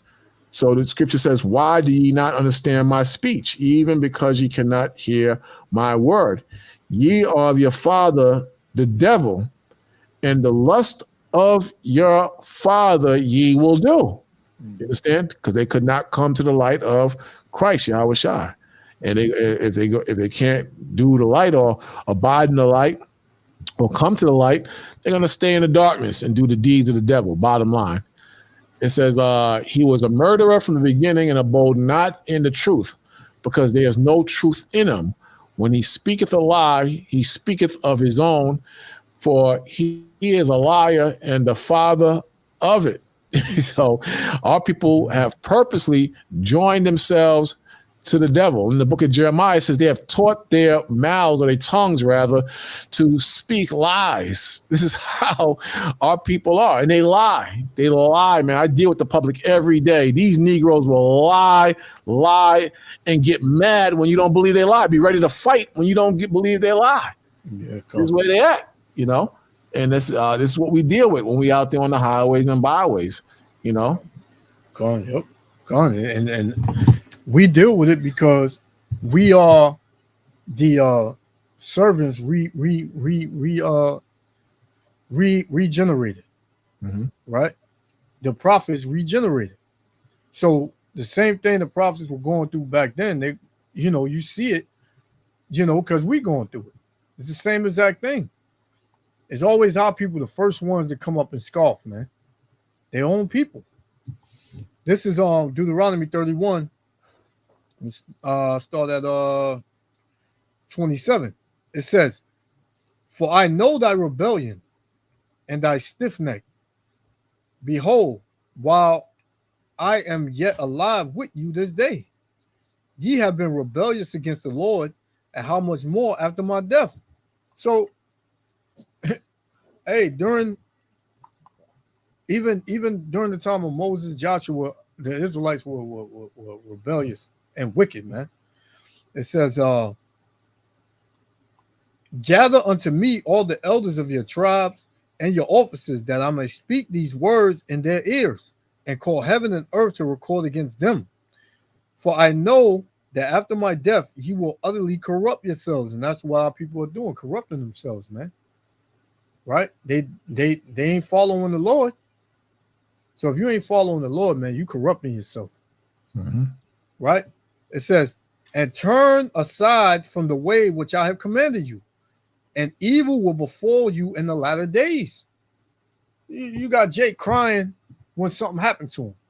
You got Jake that'll go out, rob a bank. Then when he get caught, he crying. You got Jake that'll go out, beat the hell out of his woman, right? And when the cops get called on him, Jake acting like he shouldn't, nothing should happen to him. He copping a plea. Jake is out of his mind. Yeah, because he got to pay them consequences now. He gonna go to jail. He can't smoke no weed in the summertime and drink beer with the damn idiots. You know, that's how he moves now. He know it's a wrap now. He got to be in prison for years. God, that's right, and that's why the Lord said, "And your patience possess your souls," because our people don't have patience. Our people are overly emotional. A lot of men, they act like women. Mm-hmm. You know, they can't control their emotions. I don't know if you've seen it. This Jake killed this girl in Baltimore, shot her dead in the parking lot because she didn't want to be with him no more. Shot her 3 times because she didn't want to be with him no more. You had another Jake, you know, he killed his daughter because his baby mom didn't want to be with him no more. And he Facebook Live the whole thing. He called her, Facebook Live to her or whatever, and did it. Said, "Oh, you don't want to be with me. This is what happens," and killed his daughter. So Jake is overly emotional, man, and bugged out. But hey, this is what it is, man. The Lord said, "Evil shall befall you in the latter days by ways of what? You going to jail for the rest of your life. You getting put to death. The Lord gonna cut your legs off, your arms off, take your sight." Mm-hmm. You know, the Lord is gonna bring all types of evil on our people because they are wicked as hell, man. It says, "Because ye will do evil in the sight of the Lord to provoke him to anger through the works of your hands." So this is nothing the Lord did. This is what we did. Mm-hmm. This is what you're doing in these last days. You want to be wicked, you gotta suffer them consequences. And you can't set the precedence on what the consequences is gonna be. You can't say, "Well, I killed this person, man. Hey, man, I should go to jail." The Lord don't look at it like that. The Lord, hey, you killed this person. Hey, I'm gonna take your life. I'm gonna get you out of here. You know, it's up to the Lord. And that's what Jake, he don't understand the judgment of the Lord, man. Got it. You know, when you go to 1 Corinthians, 1 Corinthians 10 verse 10, let's start there. It says, "Neither murmur as some of them also murmured and were destroyed of the destroyer." So when you read the whole chapter, it goes into a list of all the evils our people did when we came out of Egypt. It goes to a list. And even though the Most High performed all those miracles, we still rebelled against the Most High. The Most High did split the Red Sea and had us go through there and destroy our enemies. The same enemies we served captivity under for 200 years, or at least the soldiers, not all of them, but the soldiers and Pharaoh. Then, you had all the plagues the Most High brought on Egypt. Then the miracles the Most High did for us in the wilderness, and we still rebelled against the Most High. So I'm bringing this up because we see that America is at her weakest state, the weakest in the history of this country. Right. And you know the Most High is doing it. You know the Most High is doing it, and you know the Most High is doing it for our sake if you know the truth of what the scriptures are saying. Right. So it says, "Neither murmur ye as some of them also murmured and were destroyed of the destroyer." Now, all these things happen unto them for examples. You understand? Examples for who? For us. Same thing with Hebrews 11 chapter. It goes through a list of brothers and sisters who had faith and didn't rebel against the Most High, but trusted in where the Most High was guiding them and taking them to. So it says, now all these things happen unto them for examples. So you had the examples of faith in Romans 11, and you have the examples of rebellion in 1 Corinthians 10, the 10th chapter, which reflects on, I believe it's in Exodus, what we went through and what we did. So it says, and they same brothers, ancestors were destroyed of the destroyer. It says, now all these things happen unto them for examples, and they are written for our admonition, meaning for our correction, not to do what they did, but to keep moving forward and to check out where you at in the Most High and to deal in the Most High with wisdom. Then when you read on, it says, upon whom the ends of the world were come. Then when you read on, it says, 12th verse says, let him that thinketh he standeth take heed lest he fall. Lest he fall. So you have to check out where you at. You have to examine yourself whether you're in the faith like it tells you in the New Testament, in the Bible. You have to consider your actions. You got to consider what comes out your mouth. And you have to be aware of how you are walking and conducting yourself in the Most High. That's right. So it says, wherefore let him that thinketh he standeth take heed lest he fall. Then the 13th verse says, there has no temptation taken you but such as common to man. So we all get hit with the demons. We spoke about this a few weeks ago. We all get hit with the demons. We all get hit with temptation. We all get hit with different forms of darkness that clouds over our heads, but we come through because we're the men and servants of the Most High. So it says, therefore has no temptation taken you such as common to man, but the Most High is faithful, who will not suffer you to be tempted above that ye are able. That's right. So the Most High ain't gonna put it on you where you just can't overcome, what you're dealing with, man. We all got things we're gonna go through that's common to man. We all have certain temptations that we got to deal with, which is common to man. But the Most High never puts on more than we can bear. It's only when you rebel or you become unreasonable in the Most High that you are overtaken in a fault or a demon. It's only when you neglect the tools and work pieces and weapons of war spiritually, the spiritual weapons of war, is when you put those down and you become carnal and stupid like your brothers and sisters in the world, and that's when you get overtaken. But what we go through is common. You got to lock in your mind. Don't think that you're getting it and everybody is not getting it. You're getting kicked, but everybody's not getting kicked. You're being burnt, but everyone is not being burnt spiritually. So it says, but the Most High is faithful, who will not suffer you to be tempted above that ye are able, but will with the temptation, with the temptation, the Lord is saying, all the temptation you're going through, with the temptation, also make a way to escape. So the temptation is on your neck. The temptation is kicking you in your ass, or your behind. The temptation is making you weak. But while that's happening, the Most High says, also make a way to escape. There's a way to get out of it. Mm-hmm. But if you trust in the Most High, he will show you the door. If you trust in the Most High, he will show you the escape hatch. You understand? The spiritual door and the spiritual escape hatch to remove yourself from that temptation. Mm-hmm. And it says that ye may be able to bear it. Bear what? The temptation. Mm-hmm.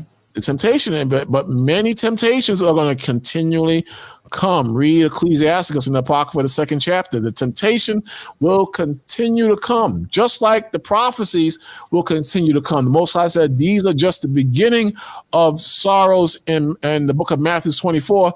This is just the beginning of the temptations that's going to amplify in your life. And even though with the amplification, the Most High creates a way to get out. In the Most High says, the 14th verse, wherefore, my dearly beloved, flee idolatry. Get away from idolatry. That's what the Most High is saying, And, temptation can come in many forms, man. Mm-hmm. Temptation can come through what you love the most in this world, what you grew up doing, whether, like I said, you could be smoking weed, it could be, sleeping with all, many women, and eating certain foods, your family, your friends. All these things can be tempting. All these things can be, used as temptation to pull you away from this truth, man. But the Lord said this. And 2nd Ezra 14, I'm gonna start at 13. It says, now therefore set thine house in order and reprove thy people, right? Accept the reproof, right? It says, meaning correction. It says, comfort such of them as be in trouble, tempted, whatever, whatever it may be. We had a brother come on and say something about a woman one time. He was saying how, if his woman ain't in the truth and he in the truth and she don't want to get in, how do he deal with it? So, we brought out certain scriptures on, with the brother, and he understood. It says, and now renounce corruption, because like I said, you indulge more and more in this world, you're corrupting yourself. It says, let go from thee mortal thoughts, meaning carnal thoughts. It said, cast away the burdens of man, put off now the weak nature. You got to put off the weak nature, man. You can't be weak in this truth, man. You got to have, as they say, thick skin. People don't want to deal with you for being in this truth. You got to say, hey, man, I ain't gonna stop serving the Lord, man. So if you want to go, you can go. That's the way it got to be, man. This is supposed to be your first love and stay your first love. It says, and set aside the thoughts that are most heavy unto thee, and haste thee to flee from these times. Because hey, it ain't gonna go on your time. These things are gonna be perpetual. You're always gonna have temptation, but you gotta deal with it. Just gotta deal with it, man. It says, for yet, like the elder just brought out, the Most High will not give you things that you can't, get out of. He's not gonna overbear you with things that he know you're incapable of. That's basically gonna break you down. The Lord is gonna make a way for you and put the spirit on you to endure those things. It says, for yet greater evils than those which thou hast seen happen shall be done hereafter. So you think you got it bad now. You hear people talking, man, I ain't got no food. My money is not right. And hey, it's gonna be times that you don't have no food at all, man. You might have to go 2-3 days without food. It may be a time where you lose your job and you ain't got no money. Right. So the Lord said greater evils than these is gonna happen, man, are gonna be done hereafter. I remember the sister, she had called me for some counseling, and I was like, yo, you got to do this, A, B, and C, and be strong in the Most High. So I'm on my cell phone walking to my place. I opened the door, man, no lights, nothing. The company turned off my damn lights. Wow. So I had to endure that for like a few days, man. You know how hard it is to get dressed in the dark? Yeah, man. Yeah. I had to use the laptop for light. A little bit of battery that was left in the laptop. I had to use that for light to get dressed in the morning. But I'm saying, man, the food was spoiled in the refrigerator, man. And, you forget that the light is off. You walk to the kitchen and turn on the lights. No lights come on, man. So, but like you said, you have to endure it and everything. I was listening to this one guy, and he said you should train yourself for hard times. If you drive to work, try to walk sometimes just to get to toughen you up. If you used to a good meal, just have a small meal or no meal. Don't eat at all, to kind of break you in to what could happen so you don't whine and fold like a damn lawn chair, man. Yeah. And a lot of our people going to fold, man, that day because they so used to having everything convenient for them.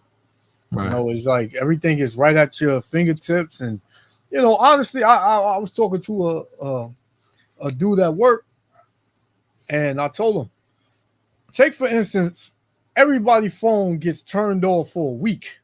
Mm-hmm. people will not know what to do. Right. How you gonna communicate with somebody? Everything is in your phone. You're so used to going on Google, and you're so used to having somebody's number and then this and that. If your phone went black and you didn't save anything, whose number would you know? He's like, I ain't think about that, man. I honestly, only my mom and my sister, my friends. I won't know their number, things like that. And mind you don't have these numbers in your phone for years, and you still wouldn't know. So this is how easy Esau Edom has made it for our people. But at the same time, when the Lord tell us this devil to take it away, he's gonna take it away in an instant. And guess what? You're gonna have to learn how to survive in an instant. So continuing, it says, I'm gonna read 16 again. It says, for yet greater evils than those which thou hast seen happen shall be done hereafter. For look how much the world shall be weaker with age. Because before, society, the system, it was pretty strong, man. Everybody was making ends meet. It was decent. You didn't have all these outcries and people upset, and you had all these laws changing, and this place now is weak. The other nations know it. The people that's in this country know it. Right? America ain't got a fighting chance, man. The only thing they got going for them, and that's on its way out the door, is the money. Mm-hmm. Once the money is gone, this place, nobody has no need for this place no more. Right? These countries, they already moving away from this country, man. Right? They already moving away from this country, and it's legal tender note. So it's just basically a matter of time, man. It says, so much the more shall evils increase upon them that dwell therein. And you turn on your TV, man, you're gonna see it. If you're in the spirit, you're gonna see it, man. You're gonna say to yourself, damn, this is going on every single day, multiple times a day, across the United States. I ain't never seen the country in this much turmoil since I've been alive. Mm-hmm. I ain't never seen so many weirdos walking around, that I don't know which is which. Is that a no, that's you confused when you outside, man. You confused. This is definitely spiritually Sodom and Egypt, man. Right. You got it. I always talk about the money. That's what I see going to hit their behinds like really hard. That money, right. And the more they fight, that's when you're going to realize how real it is, because the money and starvation. That's right at your doorsteps. Like right now, they think the things happening around the earth is not going to affect them because it hasn't really hit them hard at their doorsteps. But it's going to come. Look at this. They love McDonald's. This damn rat meat. They love it. But it says McDoubles. McDonald's prices have doubled in 10 years. See that? Wow. They've been talking about this for a minute now, and like to the point where the value menu is no longer. You understand? It says far outpacing. Can't get this up. General inflation reports show the average cost of a menu at McDonald's doubled over the last decade. That is more than 3 times the rate of inflation between 2014 and 2024. See that? This is real, man. This is effective. And you know how Negroes love McDonald's. Yeah. McDonald's, they get heart disease over McDonald's. They love McDonald's. It says McDonald's was once seen as an affordable spot to eat out, but for many Americans, its meals have become a luxury. In just 10 years, See this? In just 10 years, the average cost of a selection of its top menu items has doubled, according to a new study. Some items cost 3 times as much. I mean, it's good in a way because at least they're not eating the crap, though. So in a way, it's a good way. But no more dollar menu, huh? Yeah, you don't even see that no more. And a lot of these crappy restaurants. Yeah. Look at this crap. Look at this. Look at this. It says the quarter pounder with cheese meal and an Oreo McFlurry. That's all garbage and sugar and garbage, grease and sugar, would set you back less than $8. Now that combo would cost more than twice at about $16.50. Woo. Look at this. Remember the dollar menu? The chicken sandwich was $1. It's $2.99 now. Wow. $1.19 for whatever that double McDouble. Fries $3.79. Wow. And so much proof came out about McDonald's, man. I don't even know why people still are eating that stuff. Yeah. They lazy. They don't like the cooking. They lazy. Yep. But the damn devil's getting them here too. They can't even eat there no more. It's so expensive. Look at this. It's just ridiculous, man. God, yep. God. But in a way, it's good, and maybe they'll eat healthier. I doubt it. Yep. Maybe they'll eat healthier, man. But look at that. It's a lot here. Like I was saying, like a month back, me and my rib, when we go out to eat sometimes, man, or we decide we're gonna eat out, man, you don't get no food, man, and that price be, you get 2 sandwiches and some French fries or something, man, come up to almost $30, and it don't be nothing. It don't be nothing in the bread. It's like they're giving you a chicken wing in a big bun. It's crazy, man. They overprice it, but they give you less food. The only place I can actually see that didn't really shut down, their food quantity is like when you go to the Northern Kingdom. When you go to these restaurants and things like that, the Northern Kingdom. But these chain restaurants, McDonald's, Burger King, Wendy's, Taco Bell. I don't even see a damn Taco Bell no more. Yeah, man, them spots are through. Right. It's showing you that, even the poison that you're eating and living off of, not killing you right away. Some of the poison, even the prices of that is going up, man. So it's going to affect you. Gas prices going up, clothing is going up, and the quality of everything is going down, man. The quality of everything. So you're not going to escape. You think you're going to escape, but you're not. So there's even more reason why you should get the Most High. I see you got a video up. Is that's you with the video up? Yeah. Come. Come.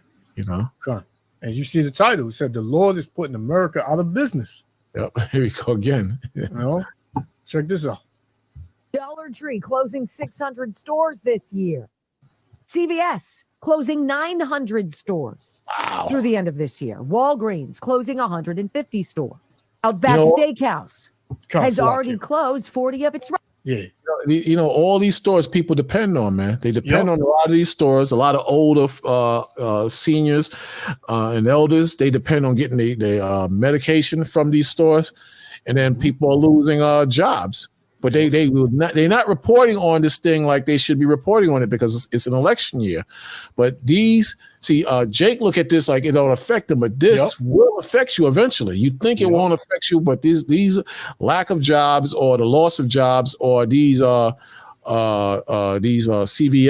and all these different stores folding. Yep. That's not just them. A lot of car manufacturers, they laying off because they losing business. They taking a big hit. Then I just mentioned the farmers. This stuff will come to your doorsteps, and if you're not equipped spiritually, it will affect you. It will affect you, and you're gonna look at us and all them damn snickers and sneers and insults. That's going to stop. That's going to stop. After a while. The only thing we're missing is a spiritual power in the chariots on a more higher level, and we're starting to see that increase. The chariots. But just give it some time. But this stuff is real, man. This makes me, if you're a spiritual man, this makes you think. This gets the wheels turning in your mind. Yep. But it's stupid, dumb Jake, and you just caring about, damn, did Drake just really diss rapper, or what's the latest between Jay-Z and P. Diddy, and will hip hop live? And you're gonna really suffer, man. You're gonna really suffer, man, because this is real, brothers. Come on. And they had this Jake. I was looking at an interview, like some Jake, some OG. They call OG Jake or something like that. Right. He said, he went to jail and all that. And he said, man, when I was young, I used to be moving, man. I was everywhere, man. I was into everything, man. Until, I got locked up and, I sat there and I thought. And he said, I got out and, I seen the way the world was. And, I can say to you right now, man, I've been tricked. He said, I was tricked, man. I was tricked into thinking that I had to have the latest Jordans. I was tricked into thinking I had to wear the flyest clothes. And he said, none of that S mean nothing to me, man. He said, it's about getting your mind right. Mm-hmm. He said, it's about knowing what's going on. So some Jakes, they getting it, but they ain't all there because they're not equating. They still in the, being a Muslim and, dealing with Christianity and things like that. Even though I know these Christians, man, they ain't thinking. These Christians, they not thinking, man. But the Jake, I sat there and I listened to it. I was going to cut it off, but he started saying some stuff. And he was just basically like, man, listen, if I speak to the youth, man, I see the youth, man, and they are lost, man. They gone, man. I don't even see myself in it. I was wild back then. I don't even see myself in that, man. He said, but I was tricked. This place, it didn't. I was putting all my energy and my love into this place, and I realized this place don't love me back. So this is what we're telling you. Like, this place is not going to love you back. It's going to oppress you until it ultimately puts you to death. Because you working as hard as you ever worked, and you got less money. Your body all banged up. You're sick every damn other day. They spraying chemtrails in the air, and every day you get a damn headache or a runny nose. You feel weak some days. You're fighting to get out of bed. Come on, man. Like, and you free? It's the rat race, man. You running back and forth to work, and the Most High speeding up the day so fast. Exactly. That's another thing. Yep. You can get plenty of rest. You still feel tired, man. Yeah. Like, what the hell is going on, man? You Yeah. get yourself together. You got to eat a certain way. Yep. Or you're not going to survive, man. I had to put myself on a special diet just to keep myself afloat, man. And you gotta adjust. You gotta adjust. You gotta open your eyes. Like you said, the dude. Sometimes when a dude run up on me like that, I take it as a sign of the Most High. Like this dude, like I was at work. This dude just ran out of nowhere. I had to like, who the hell is this? And I said, what do you want, man? He said, yo, I just want you to read this book. Read this book, page 91. I said, what do you mean? What are you talking about? So I said, what is it about? It's about you. I said, what do you mean it's about me? He said, it's about what you know, what they don't want you to know. I said, brother, he kept talking. I said, brother, what is it that I know that they don't want me to know? Because you're a Jew. I said, what? I said, what the hell? I said, how do you know that? I see you on 14th Street. So I said, so you see us on 14th Street. So I said, all right. So I take situations like what you're saying with this dude, what you was talking with, and the dude I was talking about as a sign from the Most High, that the Most High is using them to speak to me. In certain cases, he might just be nutting out. So I ordered the book from Amazon. It should be here in another couple of hours. So if the bell ring, I might sign off mute my thing for a minute, but it's supposed to come. He told me to go to page 91 on the book and get the book. So, I ordered the book. I'm going to see. I could always send it back. I got it from Amazon. I could always send it back if I don't want it. I could always send it back if I don't want it. But I'll check it out and see what it's about because you know, you never know. You never know. Like it might be like another what you call it, 13 tribe. It might be like another 13 tribe book, and you just never know. So, you know, I'll check it out. But it's a weird book. It's called let me see if I can show you, brothers. It Born to Kvetch, something like that. It says. Let me see if I get it up here. You know, I'll check it out though. Maybe we can make you use it, you know, in camp or something like that. Let me see. Yeah, that's the book right there. So Born to Kvetch. Yeah, I just skimmed through some of the wording. It says, as the main language of the Jews for more than 1,000 years, Yiddish has been plenty to lament, plenty to conceal.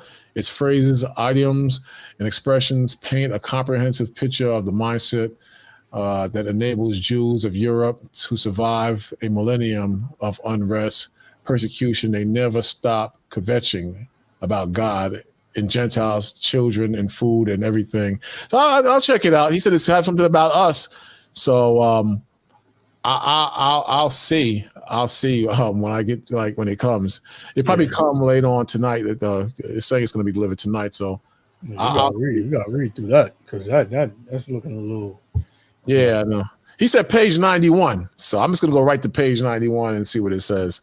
You know, it was only $12, so I'll check it out. But you know, that yeah, because Jake be bugging out, man. He reads a sentence and he'll look, that's talking about he ain't got nothing to do with what he's talking about. So yeah, he want to read it, but you'd be surprised. Like one brother at the job, he brought what's the book that the brother wrote about us leaving Israel and fleeing into Africa? What, Babylon and Timbuktu? Yeah. He said, "Yo, brother, you got to get up on this book. You ever seen this book before?" So I'm looking at the brother. So I'm at work. I don't want to really say much. I said, "It sounds." Twice it happened to me. Twice. And then I said, yeah, it looks familiar. And then gradually I started letting the brother know kind of what I believe in, you know. Yeah. You know, so the spirit will send people to you at the weirdest times for the weirdest things. And sometimes, you know, you gotta listen sometimes. Sometimes they crazy as hell too, though. Yeah, you can discern it. You let them talk, you let them talk enough, then you'll be like, all right, man, what up? Yeah, because after a while, the brother said, all I know is that you can't hate on the white man. And he said something along those lines. I said, oh, boy, this dude. You know, then I started going into what I believe. I used to wear my rings. I had my Sheila David rings on my hand. Yeah, I remember, yeah. Started getting some blowback just from that. Mm-hmm. I noticed. You know what? Let me just take these rings off. Let me stop wearing these rings at work, man. Yeah. Sometimes you got to do that, man. Like I said, I used to wear fringes to the job, and I was like, nah, I'm not doing it no more because, you know, I started getting these looks. But that just you know, basically showed me that people know. People know, man. They know. They be out here acting like they don't know. They know. They see your friends, they're like, oh yeah, them dudes that be on the streets be wearing those. Yep. Or they see your ring. Oh, them dudes that be on the street, they be having that same symbol on their garments, on their clothes. So they know. Mm-hmm. So you gotta be careful. One time I was on the cover of this, I think it's a Source magazine. I think I told y'all. Brothers, yo, that's you. I said I had to take the magazine from the dude and put it in my drawer. I said, yo, I'll give it back to you after work, man. You was gonna show that thing to everybody on the damn job, man. I said, yeah, come on, man. I had the fringes on, the head pieces, everything. We was on 125th Street. I was with Bun Lawyer teaching. God, man, this guy. Yeah, he would definitely show that to everybody. Yeah, man. Look, that's him, man. Yo, he famous. I think he did speak to people because people was like all of a sudden coming to me. You ever see those guys with the big sticks? They be talking and preaching on the corner. Why are you coming to me asking me this out of all the times, all things you could bring up? You bringing this up to me because you know something and you trying to like get pick it out my brain, see my reaction. Yeah. I said, nah, I don't know who you're talking about. I said, nah, I don't know who you're talking about. Hey, what the Lord said? He said, I see you in the midst of you know, be wise as a serpent, harmless as a dove, man. Right. You got to be wise. You got to get around certain things. When I first started was in the truth, like my job is a block away from the camp.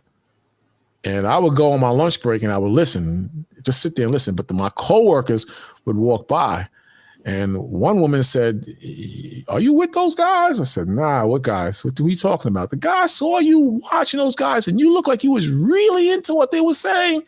You look like you was really into they saying. They sound stupid. They can't even read. They can't even read." And I said, "Well, I guess they can. I don't know." But then I would go to camp 3 blocks down. If I was on that camp was on 50th Street. That was Johannes camp. And I would go to my camp we had camp Friday, Saturday, and Sunday on 44th and Broadway. So I remember on Friday, I get off work 5:30. Camp has been out there already since 4 o'clock. And I would go out there. So now all the co-workers, they're pouring out of the building where I work at. And I would read like this, my face, the Bible over my face. Like but eventually they're gonna see me. Yeah. They're gonna make them see me, but I would read like that, cover my whole face. Read, especially if they really looking. Right. They then definitely know it's you. But I was a young man in the faith then, so I, now I don't care. But back then, I was still kind of carnal and was concerned about my job and all that. So then after a few years, I didn't give a damn. I just started teaching like that and just dealt with the consequences. And the Most High will still protect you. Like a lot of people that came on certain jobs, we would work all around damn Edomites. And everybody would get fired. I would not get fired. These were people in the world. The Spirit protected me. So to have faith in the rock of the Most High, that's the best thing you could do. Because what's going to happen, going to happen. It's going to happen. So don't get paranoid. Don't live in the past. Don't live in the future. Stay in the moment and just deal with the Most High. Con, I wanted to get this real quick. Don't worry about it. Most I got you, man. Yeah, con. But our people, they don't believe that. Like it said in when the Lord said, "I love Jacob." What's that? That's I ain't read that in a while. Jacob have I loved, but Esau have I hated. Yeah. Come. No. No, not that one. When he said, man, I have loved you, but where have you said you love me? Yeah. Come on, that's Joel. No, it's the same chapter. Micah. Micah 3 and 1, right? Something like that. Yeah, but you go down a little bit further. Either there or the one in Romans, but I think it's Micah. I'm almost sure it's Micah. I'll tell you right now. Wow, I ain't read that one in a while. It's a powerful scripture too, man.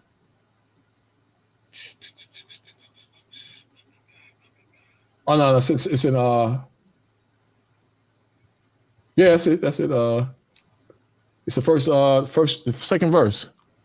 I'll put it up on the screen. Micah. Yeah, it says second verse says, Micah 1. Yeah, come. I have loved you, saith the Lord. Yet ye say, wherein hast thou loved us? Was not Esau Jacob brother, saith the Lord, yet I love Jacob. Yeah. So our people, they would say, yeah, the Most High don't love us, man. Look what he did to us. Look what he's doing to us. Like we can't get a break here. But this is not your rest. If you knew the scriptures, then you would know that. Right. But that you was talking about how people was getting fired, but you wouldn't get fired. This is Proverbs 16:7. It said, when a man's ways please the Lord, he maketh even his enemies to be at peace with him. You know what I'm saying? So your boss, the Most High put it in your whoever, your boss spirit to leave you alone. Yeah. So that way you good. Like I had brought out what I had went through at work one time when I walked straight through those jakes that was out there to do no good. So hey, and our people are enemies too. 2/3 is an enemy to the remnant, man. They hate when you speak of the Most High, man. They hate that. Oh man, see, I believe in the Bible, I just don't believe what y'all are saying. Mm-hmm. You know? But then when you tell them to break it down, they can't do it. But yet they hate you for giving the understanding, but yet they can't understand it enough to break it down. It's crazy, man. But the Most High said you're gonna do what you have seen with your father, and we're gonna do what we of our father. We're gonna do of our father, and you're gonna do what your father. Do it of your father, man. Like you brought out, you are in John 8:44. Yeah, your father, the devil. That's how bad Jake is, man. Jake is bad, man. He's disgustingly bad now. Disgustingly bad. I can't. I'm not gonna say I can't stand them, but I just don't want to be around them most of the time because they just ridiculous. But then I'll meet a damn derelict, and they'll be the nicest people in the world sometimes. Sometimes, you know. Yeah. You can get it mixed up sometimes. Mm-hmm. You when people say, "Oh, I don't look at skin color. I love everybody." That's a damn lie, man. Yeah. Because if you walk down the block and it's nighttime and you see a gang of so-called Negroes, you want to turn the other way. Especially if they loud and rowdy, you're gonna turn the other way, man. But if you see a gang of so-called white people or so-called Chinese or East Indian, you're gonna continue walking. You're gonna keep walking to them, man, because you're not looking, for them to do nothing to you. Is why. You got it. Okay. Nah, I was just gonna say, you do look at skin color and you do look at people differently. This is why you got to train your mind to, Scripture says, to as much as it lieth in you, to be at peace with all people, man, because that don't mean you have to love the damn devil or whoever. You have to put that spirit in you, because these are times where you have to use wisdom. You have to use wisdom, because anything can be used to take you out. You got to remember, you're like a secret agent, man. And your job is to go out there and save souls. So the devil will use whatever he can to take you out. He'll use whatever he can. And if he can get you, man, because you getting your emotions and your feelings, then it's a wrap. So you want to be very careful. And you're going to make mistakes. I've made mistakes with brothers and sisters and heathens. But you have to be smart. It says Romans 12, verse 17, it says, recompense to no man evil for evil. So if someone come at you in an evil way, you have to train your minds not to come back evil at that man. You have to come up to the next tier, and that's hard, because I fail miserably in this area, and I still do. But I'm learning. I'm a work in progress. I'm not ashamed to admit that, because that's a start. And you brothers and sisters, you got to come up on that level, because these are treacherous, dangerous times, man. And the evils is tearing up our people, but that doesn't mean it can't get you. So recompense is like payback, or to come back at someone with the same evil that they are coming at you. To compense means to give out. To recompense means to give out, I guess. Yep. So it says, recompense to no man evil for evil, providing things honest in the sight of all men, even the devil. You can't call the devil a thief and you're a thief. You can't call the devil a damn liar and you're a liar. So you have to train your mind to be holy, because the Lord is holy, and be a priest of the Most High, to be a servant of the Most High. And that's where we're rehearsing the Most High's word and his acts, his righteous acts, not just in the ears of the people, but in our own ears. So this is where the training comes in at this time, because as things get serious, we have to get more serious. As things get more deadly, we have to get more spiritual, for the sake of ourselves and our children and our family, and not just that. The main thing is the gospel, so it may be glorified in the minds of our people and the damn heathen. That's why the Most High says that the word may be glorified, and we're to be examples in front of the devil, the heathen. You understand? Because we represent the Most High, and at the end of the day, all knees will bow to Yahweh Shai. All knees. But it says providing things honest in the sight of all men, if it be possible. If is that if word again? If it's possible, because sometimes you got to come hard body at people. This is why the Most High says rebuke them sharply, that they'll fear the Most High. So when you're rebuking somebody, that's not peace right there. So you got to rebuke and come hard sometimes. Like the brother quoted in Jeremiah 9:4 that trust ye not in any brother. The Most High put that there for a reason. So you gotta be wise and you gotta be focused, and timing is everything. You can speak the truth. It could be the absolute truth, but because how you say it and the timing of when you say it takes away a lot of it, man. So you have to be wise with your actions and what the Most High is showing you. But again, it says, if it be possible, as much as lieth in you. So 50% of peace can lie in you, 80% of peace can lie in you, 10% of peace can lie in you. Depends on how the Most High is dealing with you. But it says, as much as lieth in you, live peaceably with all men. I used to work at this spot on 50th and between Broadway and 6th Avenue, Avenues of America in Manhattan. And at that time at One West, I was in charge of these little books, these pamphlets. One was a Rastafarian pamphlet to break down the history and the truth of Rastafarianism. It was called a Rasta book. And the second one was called the X book. And it broke down Islam and what it was about and how it conflicts with the scriptures and so on and so forth. So at that time, we had a big copy center in this company on 50th Street. And I would, before our camp was on Saturday, remember, I was on 50th, Yohana and them camp was on 50th Street, and my camp was on 44th and Broadway. So I would have to work on the Shabbat sometimes, but while I was working, I would secretly run copies through this copy machine, a big, huge copy machine in a copy room. But what would happen is that some of the sheets would get jammed up in the machine, and you had over 10 different places where the paper would be at.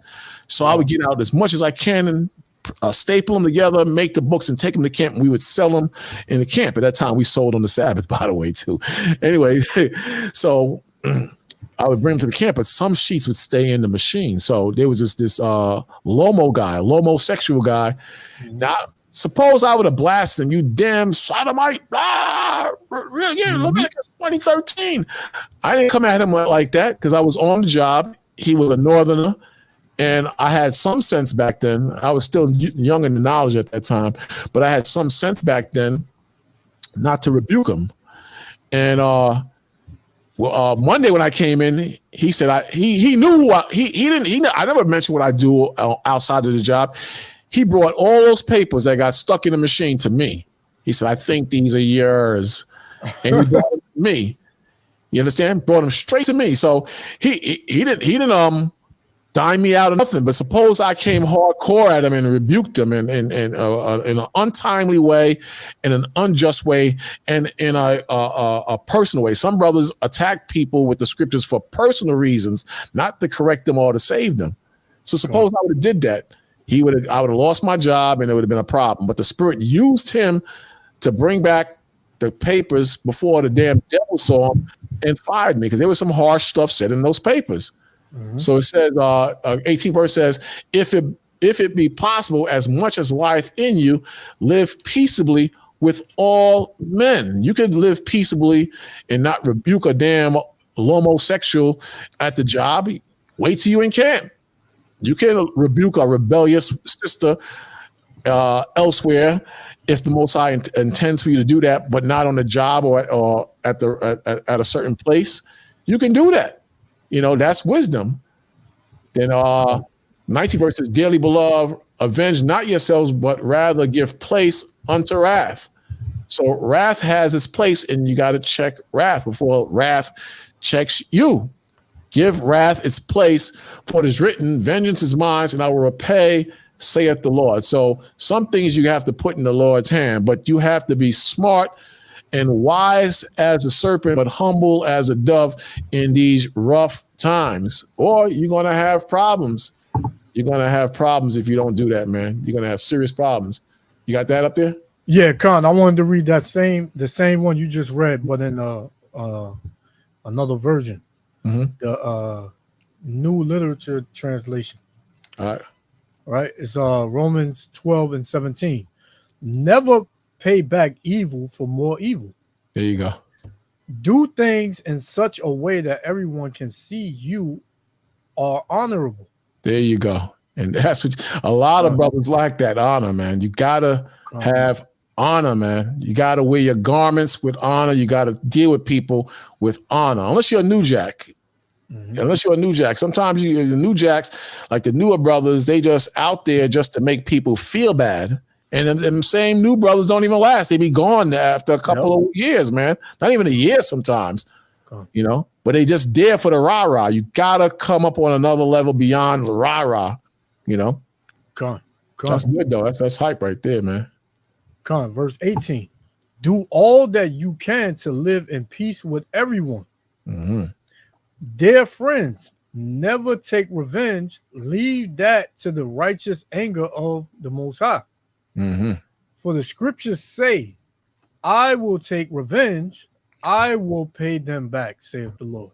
Right. That's beautiful right there, man. That's spot on.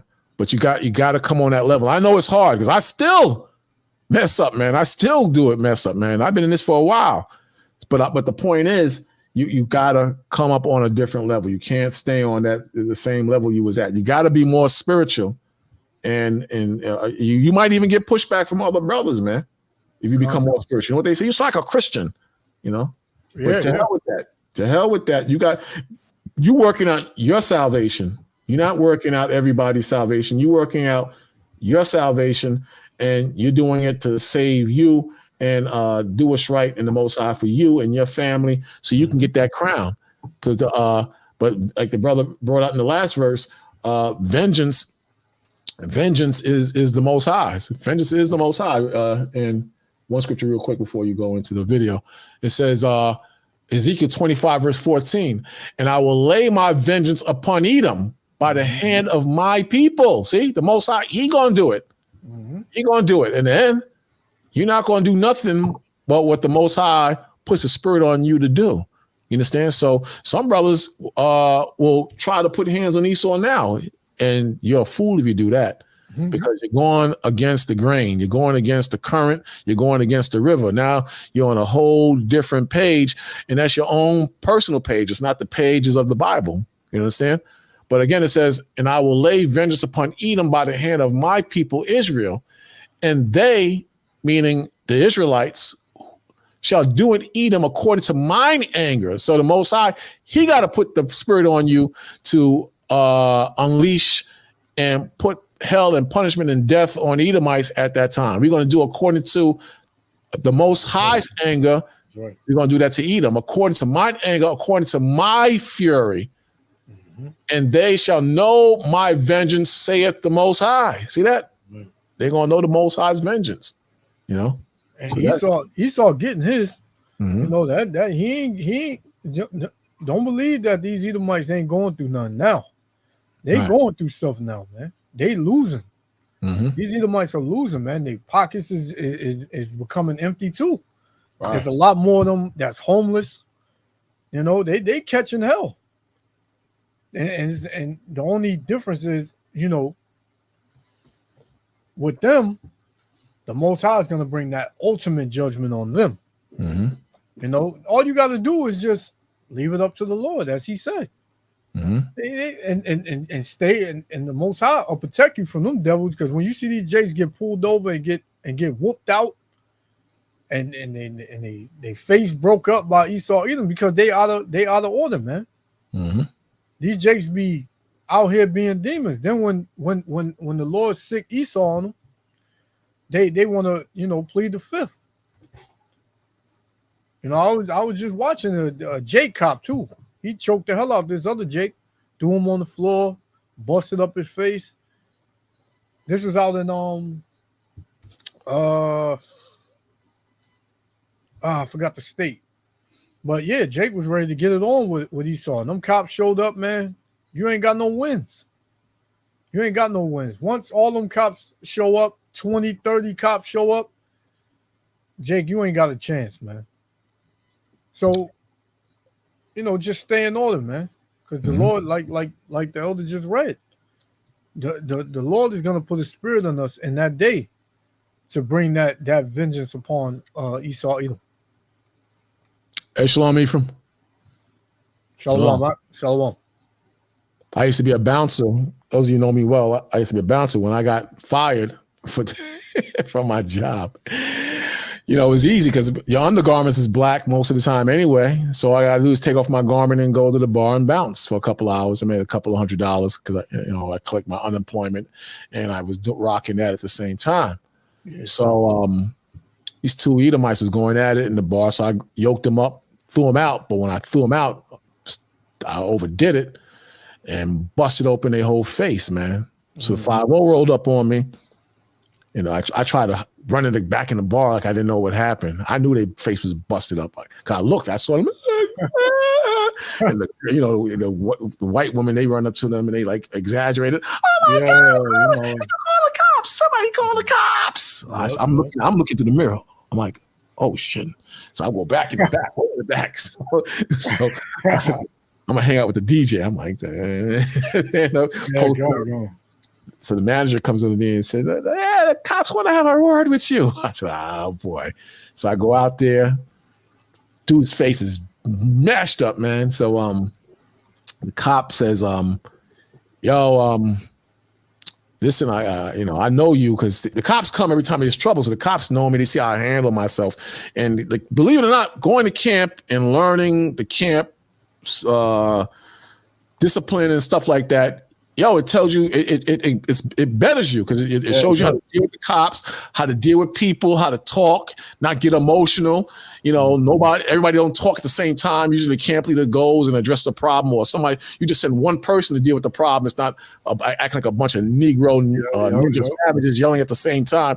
So the camp trains you, believe it or not, in the spirit of the Most High. So the cop told me, you the Buddha, man. I know you. You don't cause no problem. The cop told me this. She said, I got to take you in. I said, all right, it's cool. You take me in. I didn't go, no, man, he did this. I said, just take me in and we'll discuss it there. So they handcuffed me. And I couldn't fit in the damn police car because it's too small for me. But they got me in there sideways. So when they took me to the jail, he took the cuffs off me to go to the desk and take a picture and everything. But they put me back in this waiting area where they usually handcuff you. Yeah. They didn't even handcuff me. I had to come and tell them, you forgot to handcuff me. He said, But my point is, the spirit works everything, man. That's right. Like the scripture says that he'll make your enemies and treat you well. That's the spirit. The Most High says when you go before the magistrates and the judges, don't say nothing. The spirit will tell you what to talk or say. That's the Most High. The scripture says that the Comforter, I think it's John 14, it says that the Comforter will show you all things and direct you. The spirit covers everything, man. So the spirit will just show you what to do and chill. And in the long run, they was trying to get me, but the whole thing dissolved because his witnesses and everybody turned against him because he was an a-hole, the dude that got his face busted up. So my point is, if you stay in the spirit, no matter how bad things get, there's always going to be a way out, and the Most High will bail you out, man. Right. The Most High will bail you out, Yeah, that's because the Most High said all spirits are mine. So the Most High controls everything, man. All spirits. You may be like, damn, man, I'm messed up. Damn, I shouldn't have did that, man. They probably gonna sue me, man. I'm gonna probably have to do some. Yeah, they was fine. They came to my crib like a year later. So, and I thought with an assault case that just would dissolve. Nah, they came here a year later and was trying to sue me, man. And the cop said, come downstairs. I ain't coming downstairs. I said, what happens if I don't come down? He said, we'll issue a warrant for your arrest. So I said, all right, well, go away from my place and I'll meet you around the corner over there. And that's what I did. But the case just bottomed out. But but in my back of my mind, I said, "Oh, damn, Lord, I did it to myself this time." But the Most High, He got me out of that in many situations like that. So it's a good thing to serve the Most High. It's a good thing to be in the Most High and to serve the Most High rather than the devil. It's better, man. Yeah, man. Because the devil, he's just gonna drown you. Oh yeah, you're gonna be drowned in problems, man. And you're gonna wind up in jail, thinking about what you did, and some brothers they in jail for the rest of their life because of yeah, go ahead, you got it. Okay, I guess what you're saying. So finish what you're saying.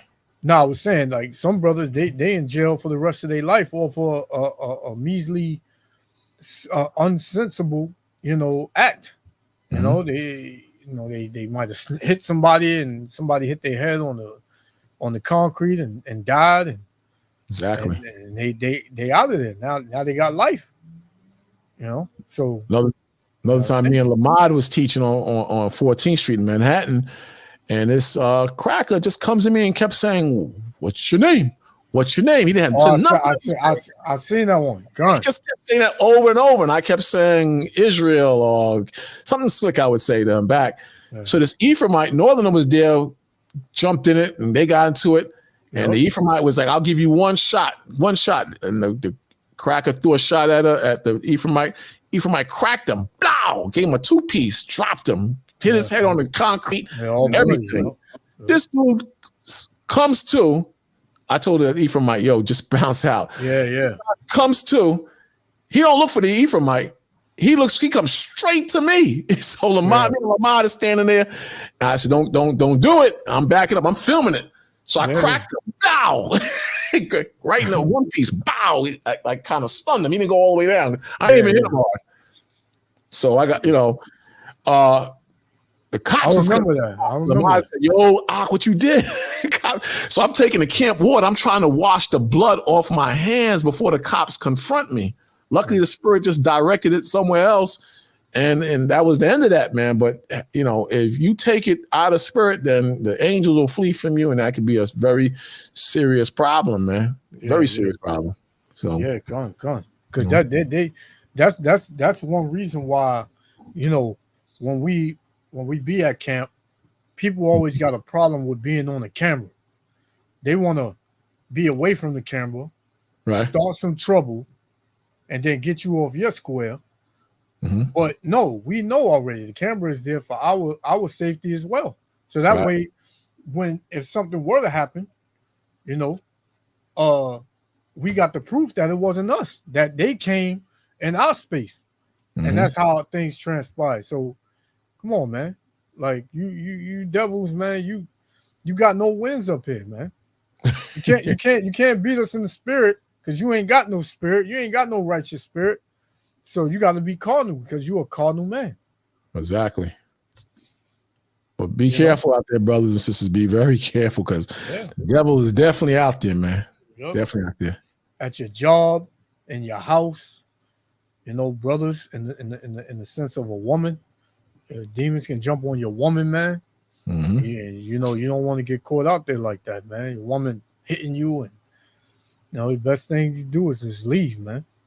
If it's that bad, man, you don't want to put hands on her and she call the cops because he rushing over there. Yeah, but the thing is, when you walk away, they run after you. Yeah, yep. I've been through that before I was in the truth. They lock my ass up, man. I'm in the jail. I'm like, I'm gonna be out of here. You brothers did this. I'm gonna be out of here in a few hours. Yeah. I fell asleep. I woke up. What the F? I'm still in here for. And because of that, and then his sister's going to call me and said, "You okay? You crazy? And I'm like, damn, man. It's not worth it, man. Yeah, and then you start feeling all crazy because you're like, man, I shouldn't even went that far, man. But I get it, man. I seen it where Eve all on Jake back and she provoking him to do something. And then when he do something, she played the victim, man. Mm-hmm. The system is rigged against black men. Yeah, exactly. You have to have the spirit. That's why it's a good scripture. Knowledge shall be the stability of thy times, man. Right. We in those times, man. You have to be in the wisdom and in the faith of the Most High. You have to, because everybody, you got to look at it like this, brothers. Everybody hates us and everybody's against us. You know, everybody hates us, man. And you got to look at it from that standpoint. You got a few people that will support you, but yo, the world is against you. You know, I remember I was in camp, man, and I was new in the camp, young, and this witch came to the camp. You know, we have a pot where you put money in the pot. She put black rocks in there. Oh yeah, all black and black fingernails. This damn bee came straight to me. I'm like, I'm holding posts. And I'm new. I'm like, damn, I hope she don't come to me. I hope she don't come to me. I hope she don't come to me. She came right to me. Wow.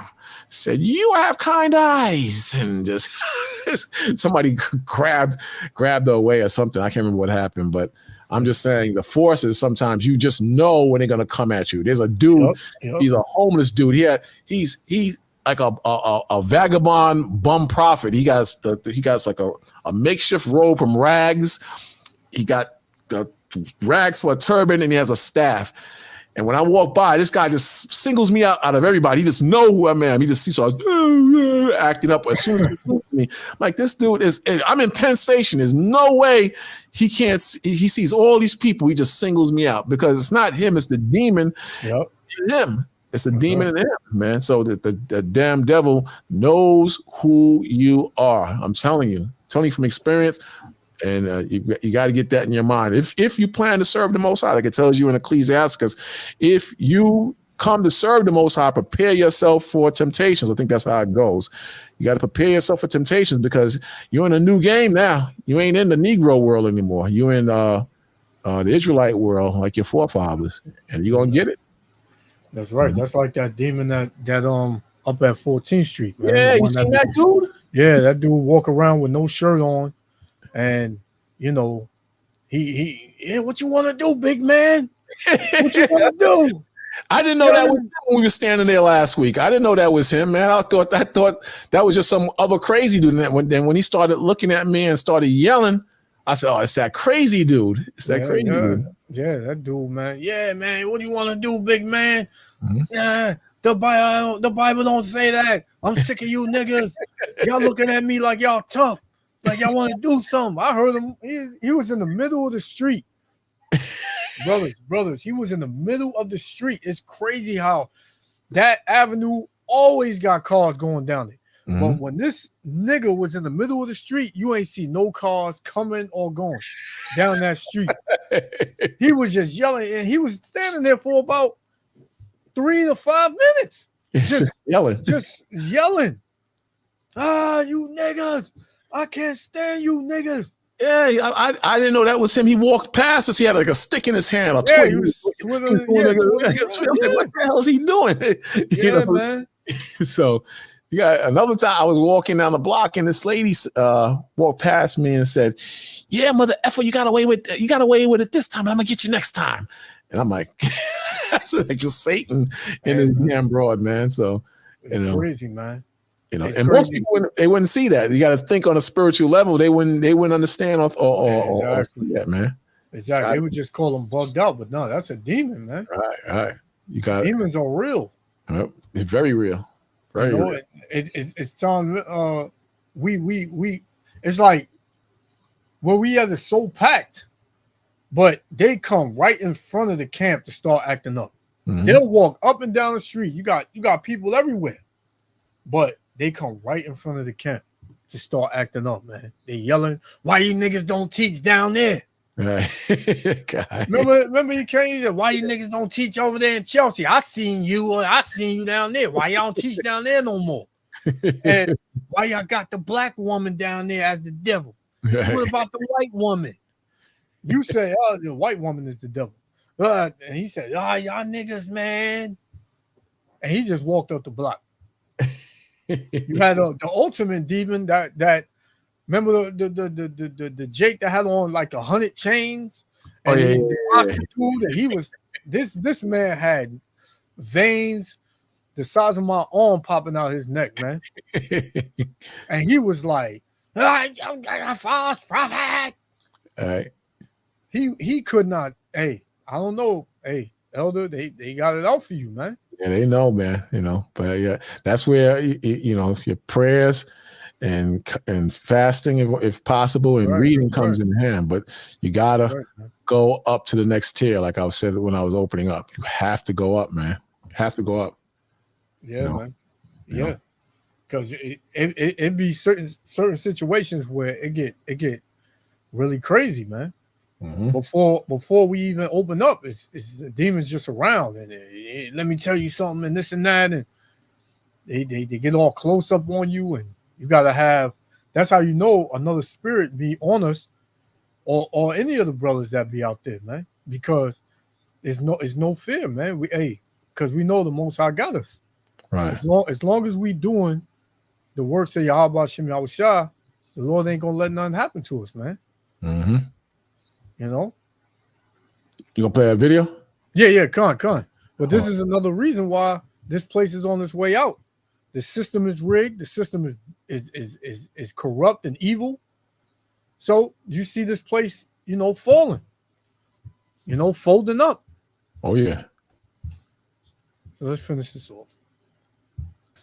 Has already closed 40 of its restaurants. UPS is cutting 12. Rewind it a little bit. All right. Closing 150 stores. Outback Steakhouse has already closed 40 of its restaurants. Wow. UPS is cutting 12,000 jobs in 2024. Citigroup cutting 20,000 positions as well. Wow. eBay, why not? 1,000 jobs lost there. Microsoft cutting 1,900 positions. Expedia cutting 1,500. Cisco cutting 4,000. Apple cutting 600. It's entertainment too. Regal Cinemas closing 429. And guess what? Wow. Guess who on the chopping block? You Jakes. Yep. You the first ones to go. First ones to go. All that cooning and simping and doing all that you can to keep your job. Hey, it ain't matter now. It ain't gonna matter now, man. That's 9 crazy. locations. Yeah. Kroger's grocery store chain shutting down 413 stores. It's not affordable to be in retail anymore. Foot Locker closing 400 stores by 2026. Macy's will close 150 locations by 2026. Walmart already this year has closed 6 of its supercenters. While the U.S. Senate has passed nearly $100 billion to send to other countries that Joe Biden just signed yesterday, most can't even find Ukraine or Israel on a freaking map, let alone Taiwan. We're paying money that we don't have as our economy goes down the toilet and American jobs die. Of course, we know we're going to ban TikTok so nobody can talk about it freely. Hey, that's the future, man. No job, no money. Right? You about to catch hell. About to catch hell in this place, man. All y'all, thinking to go to college and come out and get a job. That's hey, it's not gonna work for you. It's not gonna work, man. I'm telling you right now, it's not gonna work. Well, I tell you, man, these dudes, they're in for a rude awakening, man. But man, they won't stop the foolishness. They just think you're gonna do what you want. You're gonna do what you want, live how you want to live, say what you want, dress how you dress, and lay down with who you want to lay down. Like the Most High don't exist. You're a goddamn idiot. You're a goddamn idiot. This ain't gonna last long. You better get right with the Most High, because the judgment is coming. Definitely coming, man. Yeah, come. Come. I got let me find this one. Put this one up.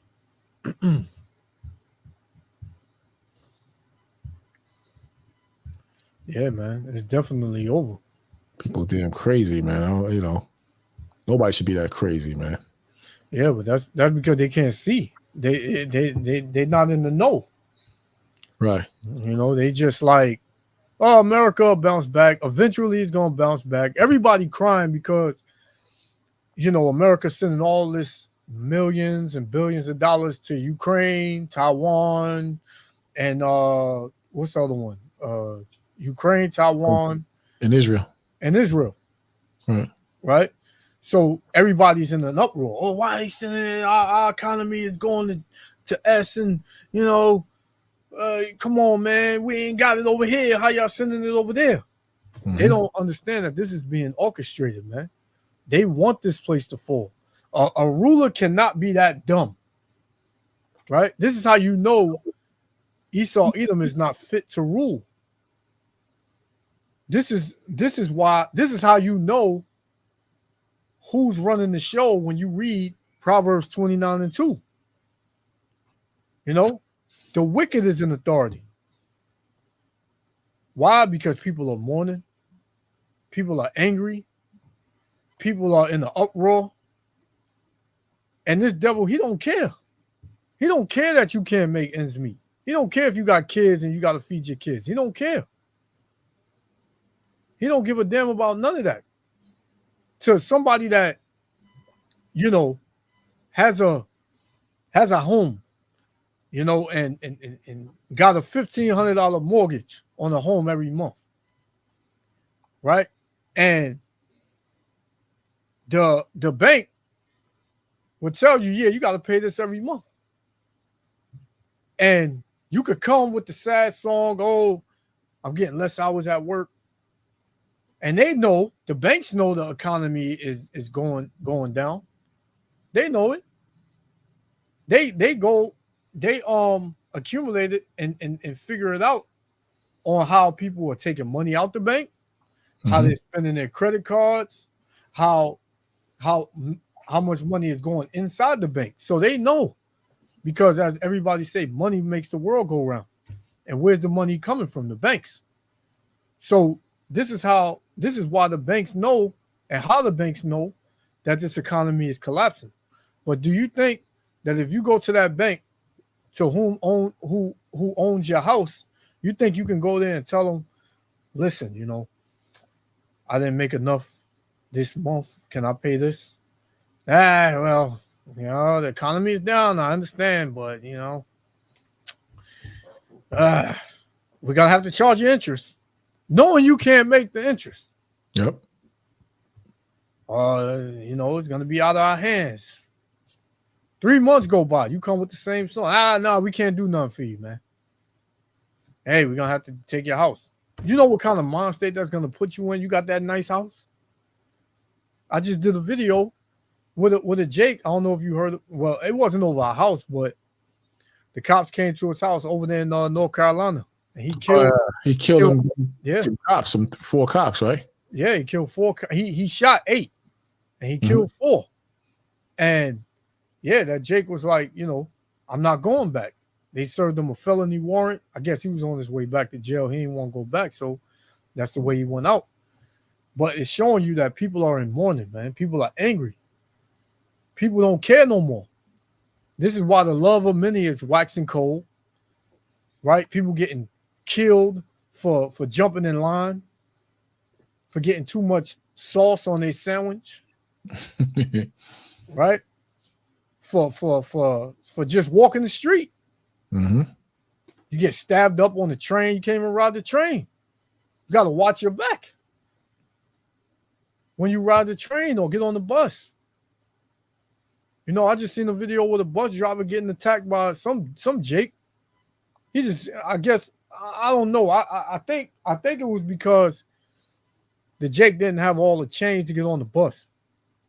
And the bus driver, he went in, you got to give me it all. You can't ride. And Jake just went off on him. They had a full-blown fight in the front of the bus.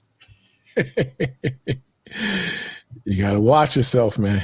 That's what I'm saying. It's crazy. I'm telling you. Yeah, people are on the edge now. People are on edge, man. They walking out their house. They might put a smile on their face and they may look nice and look normal, but man, you say the wrong thing or move the wrong way, you getting pushed on the train tracks. You getting sliced. You're getting robbed. You're getting hit over the head with a stick. It's a damn jungle out here. That's what this video. The party's over. Right. But this place is done. This place is done, man. You want to say something? No, your brother said everything is going to be Amazon. That's what they're trying to do. They're trying to tighten it up, get rid of the money. That's why they're trying to go AI on everybody. Yep. So they make everybody a slave to the system. They know what the hell they're doing. Yep. It's too many ways to get money now. Mm-hmm. Now you can go on and you could do the what is it? The what's that, date trading, and you can look at ways to flip houses still, and mm-hmm. You can work from home with remote jobs and things like that. Yeah, Esau Edom, he, like you say, he tightened it up to it, so that way it's only going to be a couple of avenues where you can make some money. More ways than you can, less ways you can count on one hand. That's how he's trying to make it, man. For that great reset. Damn slick. Yeah. And what kind of state you think the people gonna be in, man? What kind of mind state you think people gonna be in? That get back, recompense spirit. Yeah. Well, they don't give a hell about us. Hey, listen, man. They're gonna find ways to make money. And that's when Second Esdras, I believe the 15th chapter, when it says, and people shall ravage, ravage. In fact, I'm gonna get it. And Salakia. Yeah, people's tired of the bull crap, man. Can't even feed your families. You can't buy, your car's falling apart. You can't upgrade or trade in your car for a different car to get your family to a picnic, or you get to work, making it so hard. People see the bull crap, and they see the so-called J people. They're behind a lot of this. And you got the nerve to send money to them when you got bull crap happening right here. People are sick of this, man. Yeah. So that's sending people more and more over the edge until they crack. Right. And I me personally, I hate when you see a news story, a news post come out, and there's a mass shooting, and they act stupid, like they don't know why it's going on. Well, we're trying to get to the root of why this happened, because people are tired, man. Why all these protests happening all around the world? Now you got this anti-word being pushed around, and this dude from Israel, the leader, said there's going to be serious consequences if this anti-word keep getting pushed around. Because everybody wants to go against, the small hats. Everybody want to be against us. There's going to be some consequences if this continues. Mm-hmm. But people are saying, we don't give a damn. Everybody's starting to see that they're the cause of all of this, man. They're the cause of all of this. Right. Even their people. Even their own people are saying this. Because y'all are all Edomites at the end of the day. Mm-hmm. So that's, that's you having that division. Yeah, you want to bring something out? No, I was just showing them that these cops that were shot, man. These are the signs and times we living in, man. 4 popped. You said 8 got hit, but 4 died. Yeah, deadly. So the spirit of damn evil that the Most High created is all over the damn, not over, not just in this country, but all over the world, man. Yeah. People's tired of the bull crap, and you got insane people being put back out in the streets, man. This is really damn serious, man. Yep. Real serious. I'm trying to get this other one. I'm gonna play that one. Mm-hmm. We gotta wrap it up to a little bit. Con.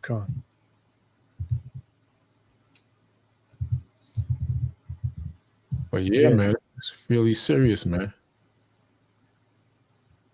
Con. Trying to look for this old one.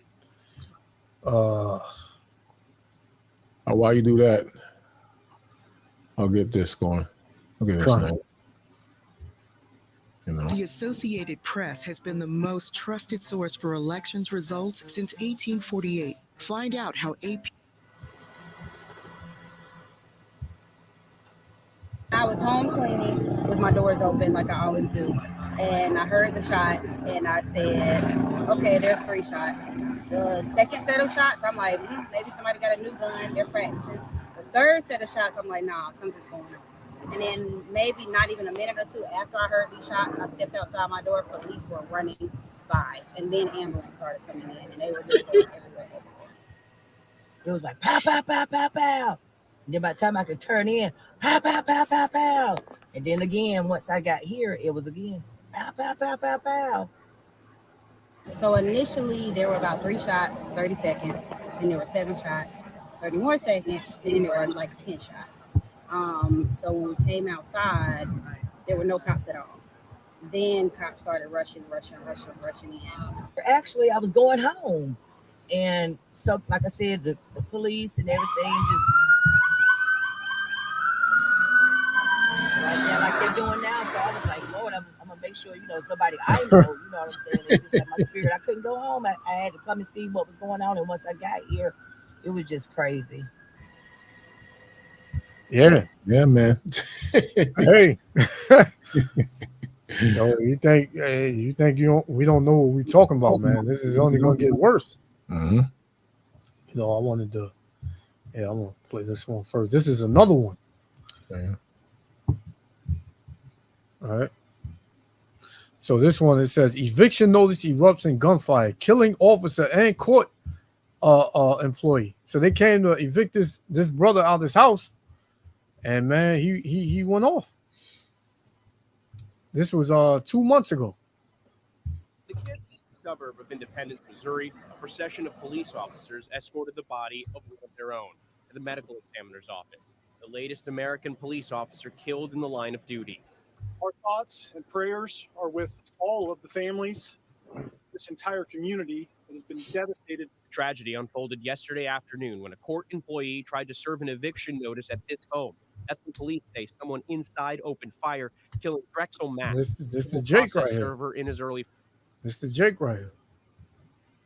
That's a Jake that killed the cop and the court employee.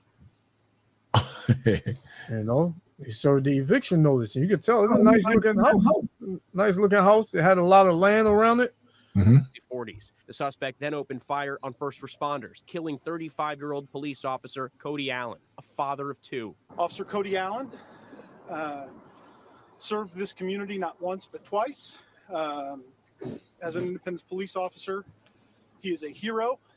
The suspect was taken into custody with minor injuries. Investigators have not said what led up to the shooting, but our Kansas City affiliate, KMBC, reports the property had delinquent taxes with more than $28,000 due yesterday. The incident. So he owed all them taxes on that house. Wow. More than likely, he probably lost his job. His pay wasn't as it was before. He probably got demoted. Anything could have happened. But you think they give a damn? No. Yeah. They can make more money if they get the place and flip it. Yeah, they don't care. Yep. So Jake said, nah, man, they ain't going down like that. Similar to a recent shooting in Minnesota. Thousands gathered in the Minneapolis suburb of Burnsville Wednesday, paying their respects to 2 police officers and an EMS worker shot and killed while responding to a hostage situation on February 18th. The number of police officers shot on duty in the U.S. has hit a record high. 378 were shot last year. That's a 62% increase since 2018. Back in Missouri, the 2 other police officers who were shot are expected to survive. Police, meanwhile, have not released any more details about the suspect. Damn. You're going to have a lot more of this. Oh, yeah. A hell of a lot more. So get ready for it. But wow, things is changing. Things is changing quick, man. Con, I'm going to play this and then I'll be done. All right. Check this one out. This question is for anyone who's not living in the United States of America. What's it like to watch the fall of an empire from the outside? What's that like? Because from the inside, We're not having a good time. I'm not having a good time. Is it fun for you guys to watch? Is it like a train wreck situation where you can't look away? Because from the inside, we're not having a good time. And none of us know what to do. But if anyone's from France and you have any advice passed down from the ancestors, I've been feeling very French recently. So. Yeah, she's gonna feel freaking out of her mind in a little bit. Con. And I'm gonna close out with this one. This is 2nd Esdras 15:12. Egypt shall mourn, and the foundation of it shall be smitten with the plague and punishment that Yahweh Shem Yahushua shall bring upon it. So that's what it's in. That's what we're living in, man. Mourning, because the Most High is bringing these plagues upon Egypt, and we know that Egypt is the modern day Egypt is America, Babylon the Great. Right. And this place, hey, the party's over. Very much over. But you brothers and sisters, man, you stay strong and keep your minds up, because the system is definitely geared to fall. And they purposely doing this, man. It's just like they purposely dumbing down everyone. Let me just play this real quick since I got it up. Our schools are dumbing down young. If they really want to learn something, they can also learn an awful lot at Princeton. But it's entirely up to them. But what about elementary and secondary education? They're disastrous as well. One of the biggest problems is one that doesn't get talked about, but which is really at the heart of it all. The people who go into teaching are really the lowest level of college students. If you look at the test scores of people who major in education compared to people who major in history, science, anything else virtually, they're at or near the bottom and have been for something like half a century. What would you do if you were if you had taken the post of education secretary and President Reagan came to you and said, Tom, whatever you want, I'm going to be for? I would say, well, all right, you've broken the airline air controllers union, break the NEA, and make teaching non-union. Now that would probably do more than any other single step. See, but bottom line is, they know what the hell they're doing. They know what they're doing. They purposely destroying the minds of the people. They purposely destroying employment, the educational system. You got these riots out there with provocateurs in there. You got people who are serious with the riots, but you got provocateurs in there as well. I saw on the news, I mentioned this earlier, that when they do the arrests, a lot of the people that's arrested, maybe like a quarter, maybe even more, are provocateurs. They're not even students. They purposely dare to throw bottles and set fires and make things happen, man. And they saying George Soros funds a lot of these things that are happening in this country. So they want to start a great reset. That's the thing. They want to start a great reset. And they want to destroy this country, and in the end, do away with the Constitution and do away definitely with the Bible, and have you all worship Satan and become demons. That's what they want, and this is what they're going to keep pushing and taking away, and stealing more money until there's nothing left to be stolen, and this whole thing falls because man has turned away from the Most High. So the Most High has put the spirit on them to harden the damn devil's heart, the physical devil's, the arm of Satan on this earth, and to make things worse and worse. So you either turn to the Most High or you continue to follow the devil, or you become a demon, one or the other. But you can't have both ways. You can't drink of the cup of the Lord and the cup of devils. You can't have both. Bottom line, that's what it comes down to. That's right. But brothers, we're gonna wrap it up. And until next week, we'll see you next week. I'm glad. It was good having you brothers watching again. Continue to watch, continue to like, continue to share. Those who get this video later today, please like, share, dislike, comment, subscribe, do anything to get the algorithms up. And I'll be seeing you throughout the week. I'm starting to do more videos during the week, but continue to watch and support us, support the Most High, support yourselves, and do what's right in the spirit of Yahweh Ba'Shem Yahweh Shai. So we're going to close out. Brothers, you be a support to your brothers and sisters, and be careful out there. Try to take low. I'm working on myself. You work on yourselves. Try to be peaceful with all men as much as lieth in you, man. God, wisdom and knowledge shall be the stability of that time. Excellent scripture. All right, brothers, we'll wrap it up. I'll hit you up in a little while. Okay, come on. All right, shalom. All right, shalom. Shalom.